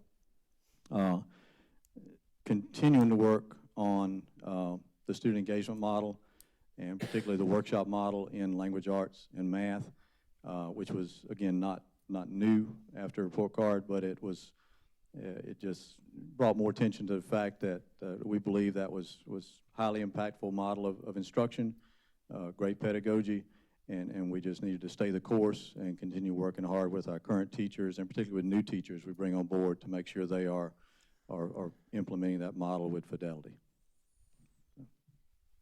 Good deal. It's exciting. You were here at the end of the school year, and you talked about your plan and the fact that you've worked it so well, and your teachers and your staff, thank them for us, because it's evident that you guys are working really, really hard. So it's evident with your students. Thank you. And we have a board visit there next Friday morning. I know, we're so excited. We like to see where the rubber meets the road. So thank you, Mr. Smith. Thank you, Mr. Smith. And we have one of our favorite topics here. We do, I think in August we had this conversation, or July. July. And at that time, we talked to the board, and I don't want to step on Mr. Caldwell's presentation. Right but ahead, at that everyone time, around me already has. well, we do want to. We did talk about it in October, bringing you back an update on some of the work that Mr. Caldwell's been doing, and he is here tonight to have that conversation, to walk us through what he's done. Now, just as an aside, we're not making policy decisions tonight. What we want to show you are policy recommendations based upon the feedback that Mr. Caldwell's done. So I just want to make sure we're understanding our expectations for tonight. So, Mr. Caldwell. Thank you, Dr. Little, and Madam Chair, members of the board. And I'll begin with the end in mind. Not only are we making recommendations, I will end this with a request that you take this information over the next month and give us feedback as we prepare to possibly make amendments to a recently amended policy. So just as a reminder, back in May, we received a memo from the State Department telling us that the Youth Access to Tobacco Act of 2006 had been amended, and with that required some changes to our policy. While I felt the changes were relatively minor, there was new language in the state models. So and also the governor mandated that we have that done by August 1st. So that gave us the months of June and July to go through the two readings. So that's why it was kind of a hurried process, if you remember. There are three policies that this touches. It's the tobacco and nicotine-free school district, tobacco and nicotine-free workplace, and the tobacco and nicotine use by students. And also, if you remember, all three policies have the exact same language. So we made those amendments and made those changes, and they were approved at the July 16th board meeting. And at that time, a request was made for me to have an October update, and it's October. So what we did from July forward was to get stakeholder input that we normally would have gotten had we had an opportunity to do it, but we're in the summertime and in a very tight time frame. So I met with the Parent Advisory Council, I met with Student Advisory Council, I met with the Teacher Leadership Council, I got feedback from other members of the community, and basically we went through a protocol where I gave them the old policy, I gave them the new policy, I gave them just one copy, I gave them the student policy because again, they're all three the same language. And I asked them to partner, I asked them to read the policies, partner with someone at their table, and tell us the things that they liked about the changes, the things that they didn't like about the changes, or the wonders that they had, and the hopes. So I did this 3 separate times, and I actually had a member of the community actually go out to a PTO at one of the schools and do this same process. And so that landed me with about 127 sticky notes that I spread out on my kitchen table and tried to find patterns and trends, because there were one-off comments or things that really didn't apply. But what I looked for were patterns and trends. What were things that people were saying over and over that the students and the parents and the teachers were saying collectively? And we found 3 or 4 definite trends. Most of the responses, the majority of the responses that were received were around the discipline infractions. If you'll recall, there were lots of discipline and consequences we could have added with a new policy. We elected to use just the 1 day out of school and the 3 day out of school consequences. Lots of folks said they would like to see the community service back in the policy as a consequence option. Interestingly enough, a lot of participants thought that out-of-school suspension for the first offense was too harsh. I will tell you, as an aside, we did have one response that said, I think the first offense should be a 3 day out-of-school suspension, and I think the second offense should be a recommendation for expulsion. I can't remember which school that student went to, but that was a student response. So the parents and the teachers were much more lenient and understanding of the therapeutic approach we're trying to take. Maybe that belies the fact that the student was very fed up with going to the restroom and it becoming a vaping lounge. A lot of folks also said if cessation program, if education is good after the second offense, well, why isn't it good after the first offense? Another thing that came up was about staff infractions, because again, one of these policies deals specifically with staff. That was the second most frequent policy that was commented, or a portion of the policy that was commented. They wanted lots of folks wanted a specific order of the staff consequences. While they are listed, they are not necessarily listed in the order of those consequences being imposed, and we will have further conversations with our HR friends to talk through that. If it dealt with an employee suspension, they wanted to know how long that suspension might be, and we discussed this back in the summer, would nicotine patches be allowed? So those kind of questions bubbled up to the surface as we went through this process. Do we have any idea, like, what % of our staff vapes? I do not. I mean, I'll be honest, all the schools I visited, I've never seen anybody vaping at a staff member. They're not supposed to be doing anything like that at school, but so I would have no idea. I just wondered. Really That's interesting. Other questions that came up, the cost of the cessation program, the quality of enforcement, this came up a lot, but particularly in the student policy, how you're going to enforce it, and even more specifically, how you're going to enforce it in the restrooms and the bathrooms, because that seems to be the place of choice. So I'll get back to that in just a moment. I just wanted to throw at you just a few points of data. I can tell you, you can do a thesis, you can do a doctoral degree in vaping if you have the time and the energy to do it, and you can get lost in the data. And you can, if you Google vaping, and then you can spend the rest of the day, the week, the month looking at research and stats and that sort of thing.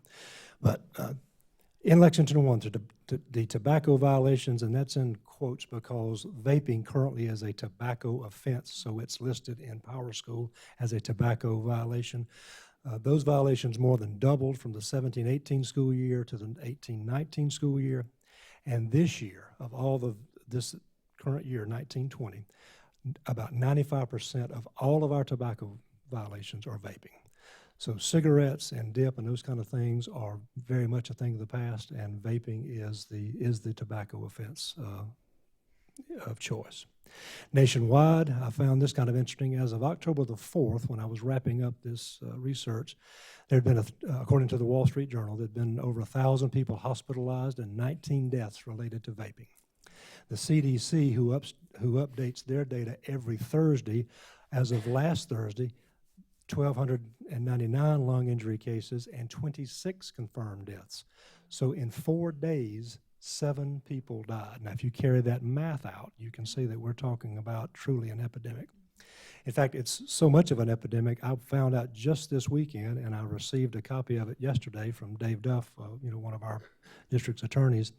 There is what the state of Washington, this district in Washington, is calling a class action suit. Dave refers to it as a multi-plaintiff suit. But they've started that in the state of Washington. One very small school district has filed an 80-page complaint, and Dave has been contacted by an out-of-state attorney asking if we would be interested in joining the complaint. So that is new as of yesterday afternoon. So we really don't know where that's going, but I do tell you that this is not a Lexington 1 problem. It's not a South Carolina problem. This was a 600-student district in Washington State that began this process. But nonetheless, 26 deaths as of October the 8th. Well, and I think DHEC is going to be speaking to this at some point at the state level. We're required by law to report certain communicable diseases, and they're actively requesting for vaping-associated lung disease deaths in the state. Because I challenged, this is not on the list, and they responded back. They're considering it a state crisis. So anything they consider, then they can require us to report. So that's right. That's exactly right. And it is such a thing now, and Mr. Anderson shared this with me earlier today.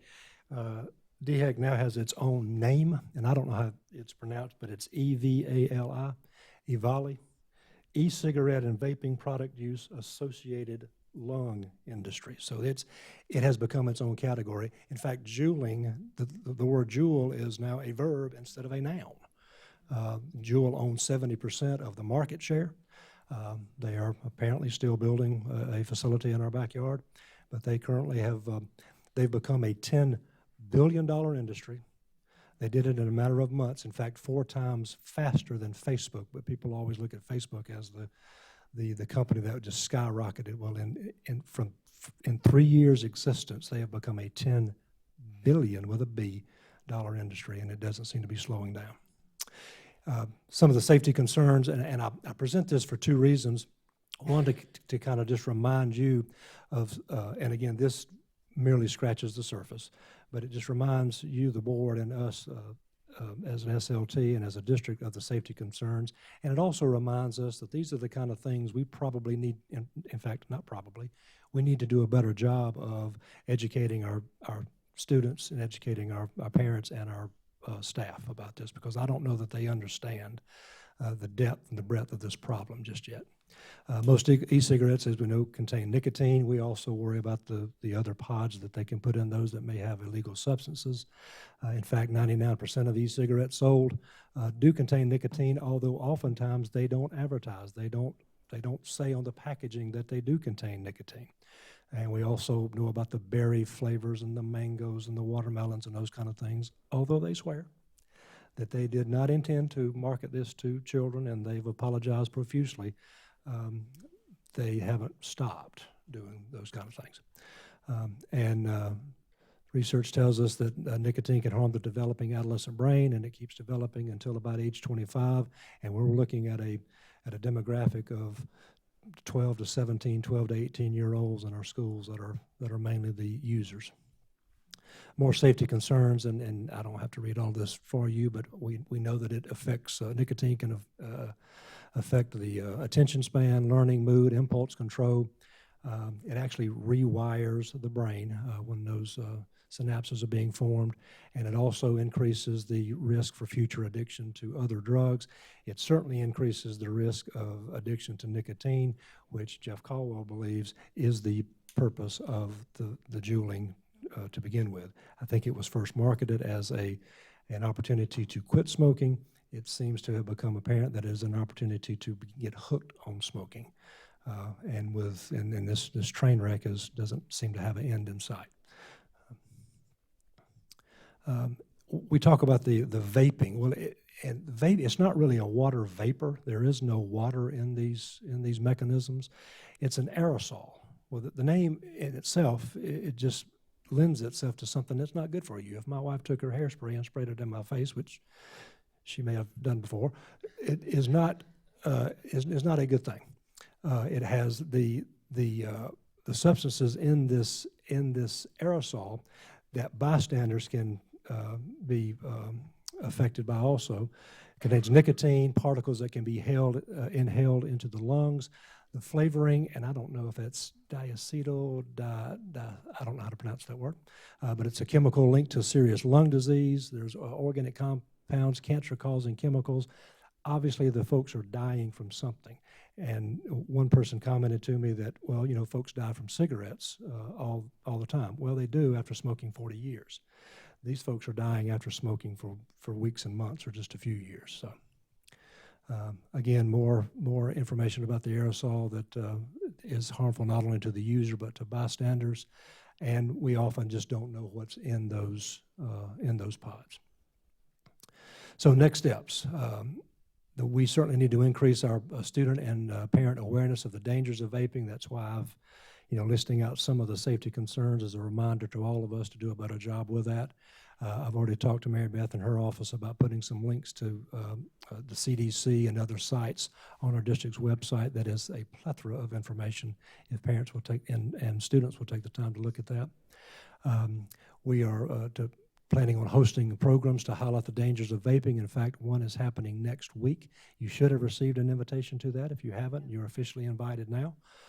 It's called Vaping Addiction, a Mother and Son Experience. It's a young man, I think, from North Carolina who is a school-age student, a high school-age student, who tells his story of the 3 or 4 times he's gone through rehab because of vaping. That's a White Knoll High program. It's at White Knoll High School next, I think that's Thursday, the 21st at 6:30, if I'm not mistaken. One thing that's come up in conversation is the feasibility of vape detection devices for school restrooms. That is something that we could look into. I will tell you what I've seen so far. Those devices cost about $1,000 a piece. And then there's a yearly, maintenance cost and that sort of thing. A very, very rough estimate, we have about 225 bathrooms or so in our middle and high schools. So, should we do something like that? If we wanted to go down that road, then we're talking about a I was significant. listening to a radio program yesterday about vaping, and they were talking about that those detection devices are really good. They didn't mention the cost, but hopefully as the demand grows, that more people will make them and the cost will go down. But do teachers seem to sense that it is a bathroom issue? They go in the bathrooms and vape? Absolutely. In fact, it's kind of become a joke, but people have commented, and Mr. Salters has heard his own children say, I went to a vaping lounge and someone put toilets in there. Just so that's not a Lexington one thing or a particular high school thing, the lawsuit that was issued by the district in Washington State said the same thing. They actually had pictures, and that trend, that thought, is nationwide, that the bathroom is the number one spot where those kind of things happen. So that's right. And what Mayor Beth was saying, the Student Advisory Council hammered us on it about the walking into this cloud of vapor. So in the meantime, we certainly need to increase the visibility of our administrators and other staffs in the restrooms and other areas. When I said other high incident locations, I don't really know what the other incident locations are because it's mainly a bathroom issue. But we just need to be more visible and more diligent in trying to not necessarily catch the kids, but we're trying to eradicate a problem if at all possible. So when I looked at all the feedback and I laid it out on my kitchen table and then talked with the other folks and they offered suggestions, a few of these are really kind of clerical in nature. There was some clarification of some of the language. We may have only had the word possession, and we needed to have the word possession and use just to be very clear in some of the language.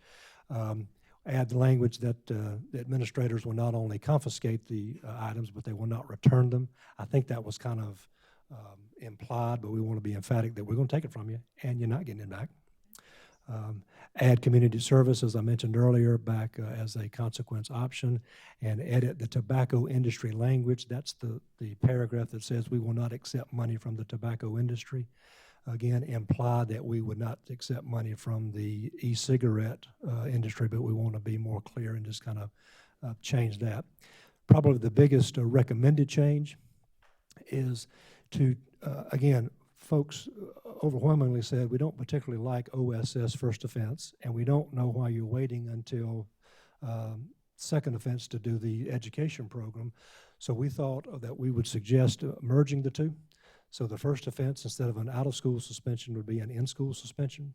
And while in-school suspension, complete an online tobacco/vaping cessation program. There's lots out there. We're currently reviewing some of those with our friends from LORADAC and other places. So I think if we went that route, we could certainly, in fact, we got an email just today.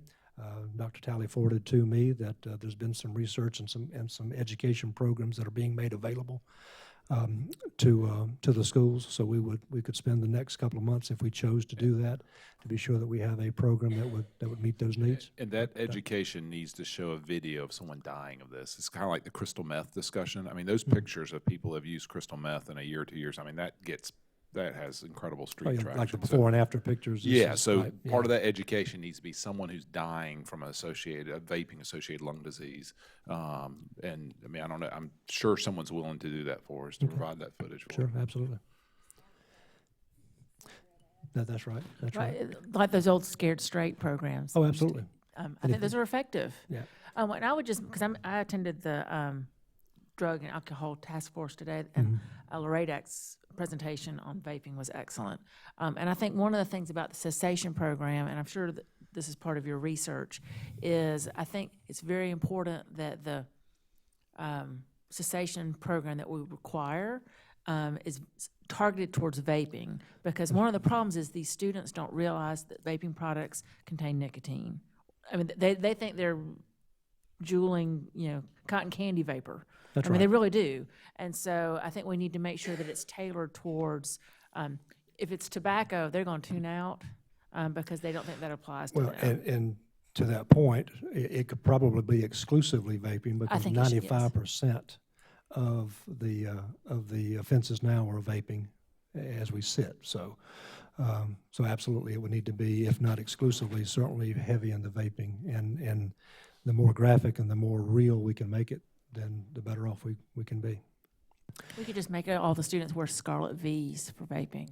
I'm just kidding. I'm just kidding. Well, a little bit of public humiliation can go a long way. To the old scared straight thing, I mean, I think that because vaping can be done so quietly and so inconspicuously in the bathroom, I mean, parents, teachers, nobody will, I don't know how you police it. And so anything that we can do to, to create a stigma around it, obviously not a Scarlet V, but anything that we can help these students understand just how serious the decision is to vape. One of the things that I read, it's not in this presentation because I'm actually at the end, is that in 1997, if I go back to that time frame, about 35% of students in our high school age bracket admitted to smoking. By 2017, it was down to about 7%. So that war, if you will, that battle and that creating that stigma and that public health problem with smoking almost was eliminated. And in 1 year's time, some of the research I've read said, we've reversed that trend in 1 year's time through vaping. And safer doesn't mean safe. And you're right, the students just don't understand what it is they're doing. So the last next step that I have here is a respectful request that you as a school board really study this information and any other information that you find and offer input to me and to SLT over this next month. So when we come back in November, then maybe we're ahead of the game and we will have some real quality amendments to make to the policy and for first reading at the November board meeting. With that, I will open it up to any questions you may have. The only thing is you said remove the education from the second offense. Again, I think education after each offense, because it's not bad they go through the same material. Well, and to that point, the reason I had to remove it is because we were doing it at the first one. That's not to say it couldn't be, there could be a more robust education program after the first offense, or after the second offense, I mean, yeah. Mr. Caldwell, do you know where, this might be a question for Dr. Talley, where in our curriculum, I know in like the health class in high school, there's a vaping unit about 2/3 of the way through. Does that lesson, do those vaping lessons live anywhere else other than just our health classes? I do not know the answer to that. I will find that out, but I don't know that. I mean, I wonder if we need to be more aggressive in putting this education about vaping in front of the students, whether it's in their crew, for the class, for the schools that have crew. When you're talking about definitely in middle school, that same radio thing I was listening to, the main lady said she sees them all the time at 12. She said they really come in and they're so addicted at 12 years old. And what you were saying about the cigarette smoking, the decrease that we saw decline. I mean, my children that came through elementary school, 2005 through 2011, when the anti-smoking thing was such a significant part of their health classes. I mean, they thought that smoking was the absolute worst possible thing you could ever do. And I think that we need to have that sort of aggressive education, even into the middle school, 7th, 8th, 9th grade, where they can't avoid getting that message. I think that needs to be one of our priorities, is to push that information out just as hard as we can. I agree with that, and I think one of the unspoken things is yet again, we've not caught up to the trend. And by the time we do, in fact, there's probably something already out there that we just don't know about. So if we get a good handle on vaping, and then maybe something else comes along. I wish we could stay out in front of that, but I think to your point, the education probably is very tobacco and cigarette heavy, because that's been our thing for 50 years. And now all of a sudden, out of the darkness comes this device, and we just, weren't prepared to handle it. But we will be. Any other questions? I have a question. You said tobacco violations more than doubled from 1718 to 1819. Are we talking 80% or 55%? I'm not sure I understand the. I'm just kind of curious. On one of those slides, you said that the violations have more than doubled. So in the past if it were 300 the year before, it was over 600 the next year. Okay, so I it's not don't, percentage. I I'm don't- just wondering. I don't like, have what- the numbers in my head. Okay, I was But it thinking was, percentage. That's fine. let's say 250 in 17, 18, and maybe over 500, 18, 19. Okay. Don't, please, if you wouldn't quote me exactly on those numbers, but that's what it was. It was more than twice as much. Okay, thank you. So,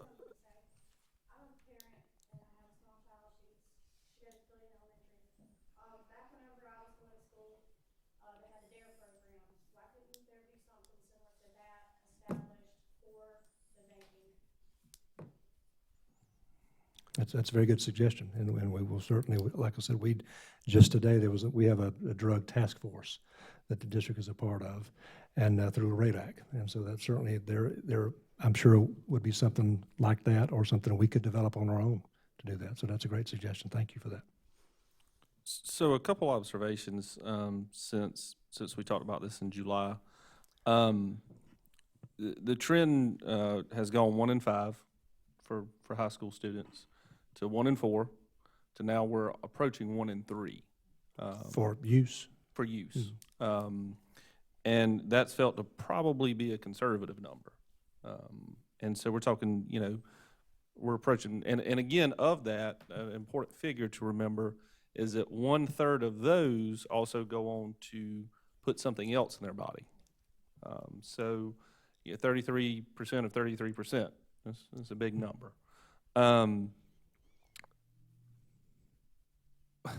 Which amazes me that we're surprised that superheating a chemical causes problems.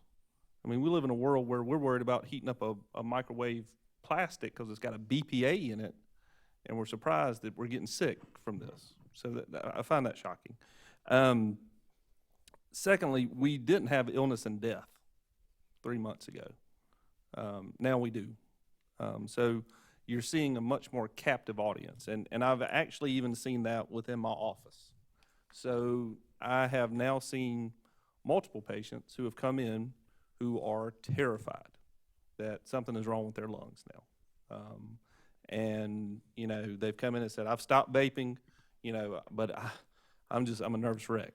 I'm a nervous wreck. And so there is very much a captive audience now because of the national media, because of the stance that is being taken. We have a very captive audience right now. And so, the time to act is now. I have personally completely changed my approach in how I approach vaping in my office. It's not, do you vape? It's, when did you last vape? One little secret I'll give y'all. When you go to your doctor and they ask you how many glasses of wine you have a day, we double it. All right. So when y'all say, nah, I just drink 2 glasses of wine a night. Oh, she's drinking 4. So it's an understood that you're gonna probably marginalize a little bit of that. So we factor in some of that. So that's caused me to change my approach to now, when's the last time you vaped? Because 1 out of 3, 1 out of 2 times, I'm probably gonna be right. And secondly, in my, coaching of this, I think we live in a world now where seeking the truth is one of the noblest acts you can do. And so we see a lot of truth seekers right now, especially within the young population. They are seeking truth. They are seeking truth.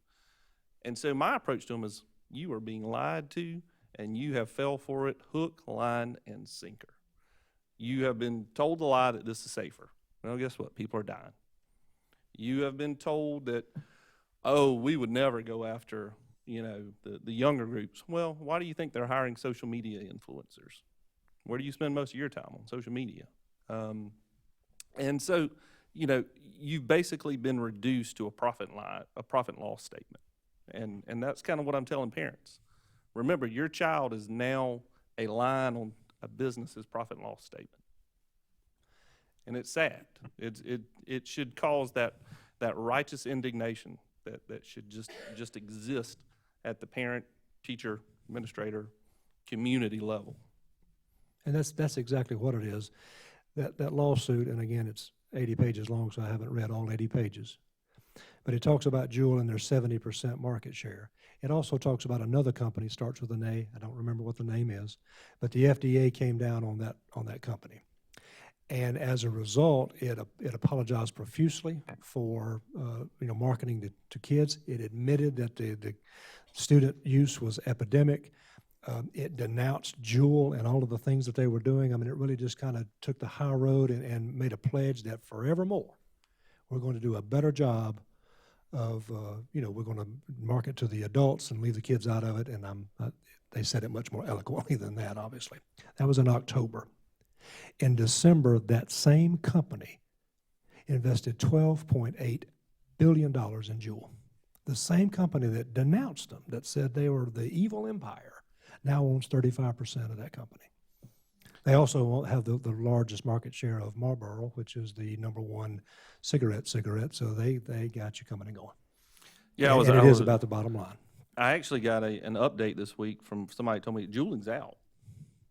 We don't Juul anymore. There's some cheaper options out there. We go with these different pods. There's a new pod, apparently, that's being used or something along those lines. So nobody Juuls anymore, is what I was told. And it's like, well, I'm just now catching up to the Juuling thing. I mean, There are no regs on this pod. right. No. They just make them. Yep. And they fashion their marketing and their device and their bottom line after big tobacco. They're using tactics that big tobacco, through their settlements, couldn't use, but they had access to thousands and thousands of documents, and they have their business plan is fashioned after big tobacco with no restraints. Thank you. All right, thank you very much, Mr. Caldwell. So we'll be bringing you some more information. We'll have that to you, and just some feedback, and we'll work on November and December to finalizing that policy, and also looking into some educational programs as well. I know that's one of the things will be on our list. So finally, we have, or almost finally tonight, we have what often happens to Mr. Salters is he ends up batting cleanup and sharing with us some things. So, Mr. Salters. Thank you, Dr. Little. Briefly tonight, I have some pictures of the construction going on in our bond referendum program. And I'll start out at Centerville Elementary School tonight. As you recall, at Centerville is being built. We have plans and was approved in the facilities plan to close or retire the name of Gilbert Primary School, move Gilbert Elementary School back to Gilbert Primary's location, which was originally Gilbert Elementary School, if you follow that. So the Gilbert Elementary School will become a K-5 school again. Centerville will be the other K-5 school in the area, so we'll have two full elementary schools. So we're pleased with the progress going on out here at Centerville. This is a shot, really Highway 1 would be in the lower portion of your view, and so we have, you can see the entrance driveways kind of taking shape here. We've got all of our foundation block in. We have the walls are up to bearing height here on the back classroom wing there, and we've had a concrete pour, a big concrete pour in the cafeteria fine arts area, and we have some of the parking lot laydown is actually already done here as well. So they're moving along nicely. As you recall, the school is slated to open in August of this next year. So it may not look like it will, but it will.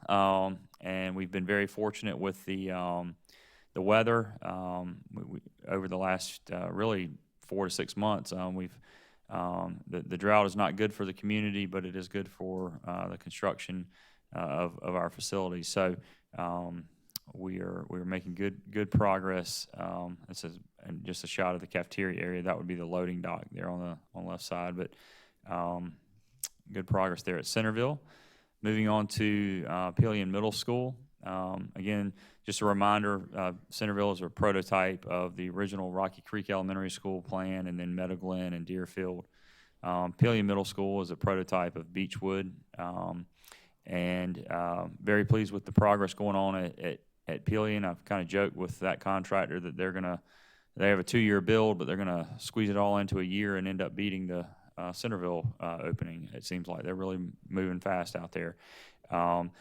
You remember what Beechwood looks like, so you can kind of see it taking shape. These are the classroom wings here on the left.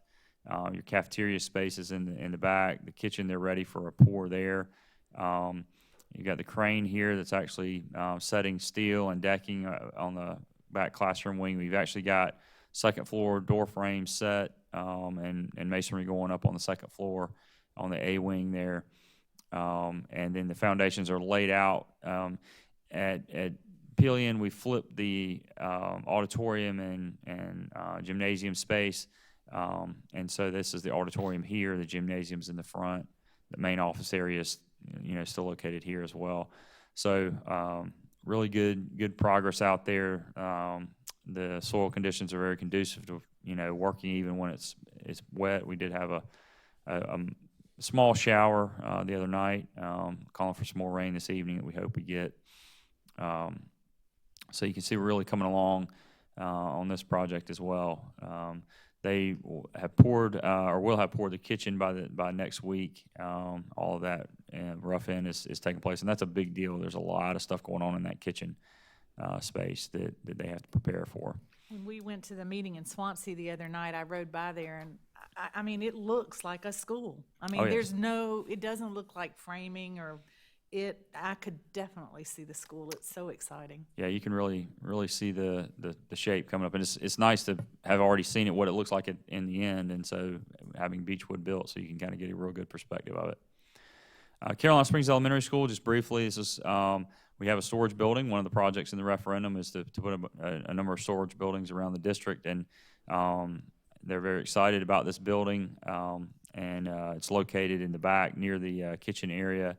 And it will have a brick veneer finish to match the school and roofing. So really excited to get that up. And then just the last pictures of these campuses for a little while, but just want to highlight the fact that we, last month we had some steel roofing that was going on, and you can see the new roofs is pretty obvious.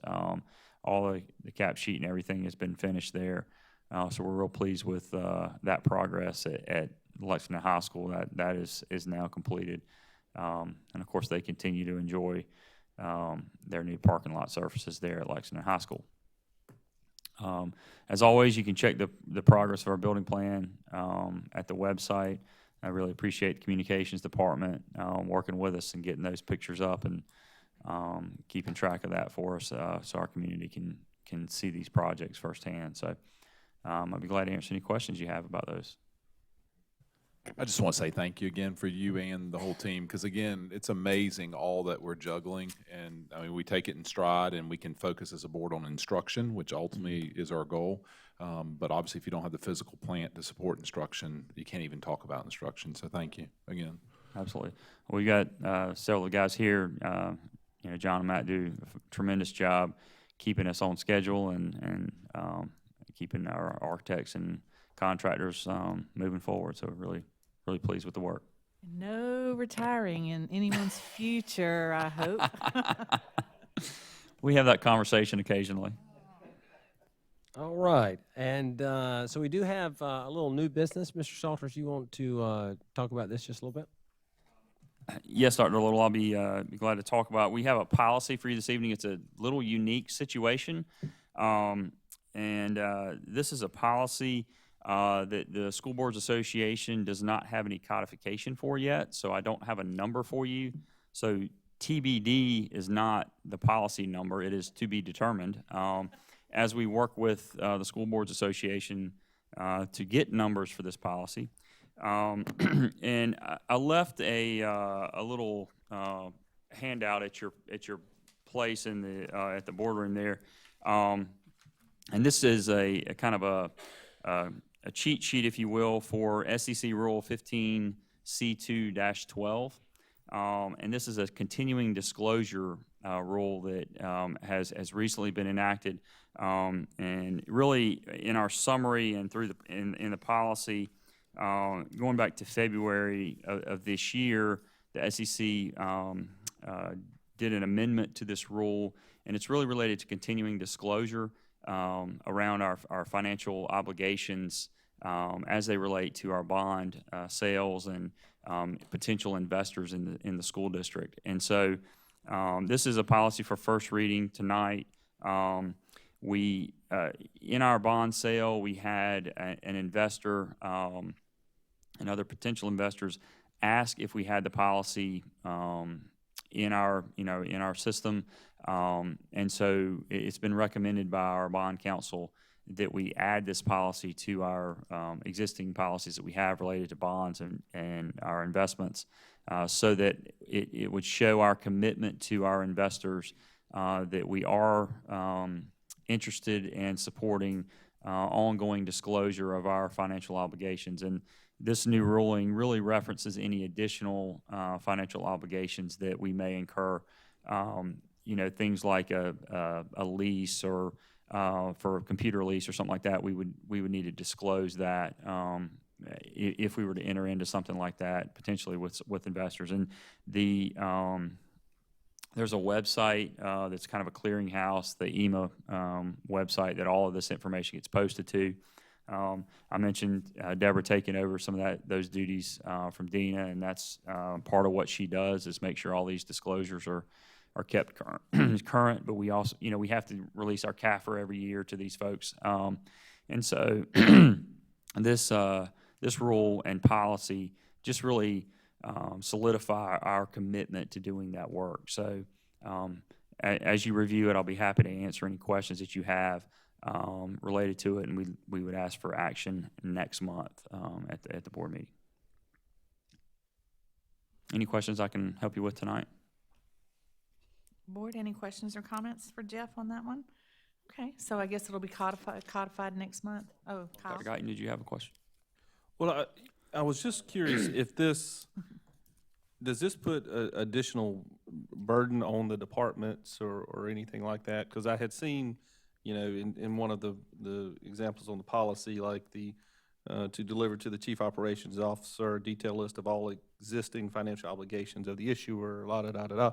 So are these things that are already at hand, easily accessible, does not, add a burdensome amount of work and such, or so what does this change for us? That's a great observation, and so one of the things that it does is it really puts a focus on, and John Stevens is here, our contract person. It really puts a focus on things that we engage and create liabilities for at our school level. So if a school were to happen to enter into some contract that would create some significant liability for the district, it's their responsibility to report that and us to track that, and then us to report that out onto the EMA site. We have a really good process that our schools follow, and every contract is vetted and then ultimately signed by me. But so I don't know that really would increase the burden. One of the things really is this, this is a compliance thing that we, the business that we're in with all the bonds that we work with is something we pretty much have to do. The expectation is there for our investors to comply with these continuing disclosures. So, it is a burden to keep up with the work, and I appreciate, Deborah would say that it's a burden because there's, you have to keep books and documentation and so forth. But the expectation is that you do that anyway when you're dealing with these kinds of things. So, I don't think it's a really big change to what we already do. It just formalizes it in policy. And then the amendment to the rule just stipulates any additional financial obligations that we incur, we have to, we have to disclose. And I assume the parallel to this would be like the 900 disclosures I get from my insurance company throughout the year about, them selling my information for social media. Right. It's as similar, it's just an ongoing Right. disclosure that occurs. Right. Okay. And in this, I call it the cheat sheet, that's really good. I think it's, it's on the second page. There's a list of, kind of actions that would warrant, an additional disclosure. So it's not like we're every day having to, hey, we signed this contract, hey, we did this, hey, we did that. It's a pretty rare occurrence where you'd have to, do an additional disclosure, but there is a good cheat sheet there about when you might have to do that. So it's probably not as bad as your 900 insurance disclosures, but similar concept. Gotcha. Any other questions, board? Okay, we'll now move to 13.0, which are items for board information, and this includes information about the general fund financial report for September 2019, the general fund budget transfers for September 2019, the capital projects report, and the monthly unauthorized procurements report. And now we go to 14, which is adjournment. Do I have a motion to adjourn? So moved. Who is that, Mr. Anderson? Do I have a second? Okay, Dr. Guyton. Okay, all in favor, please stand up. Thank you. Good meeting. Good night, Anne Marie. Pass that to her.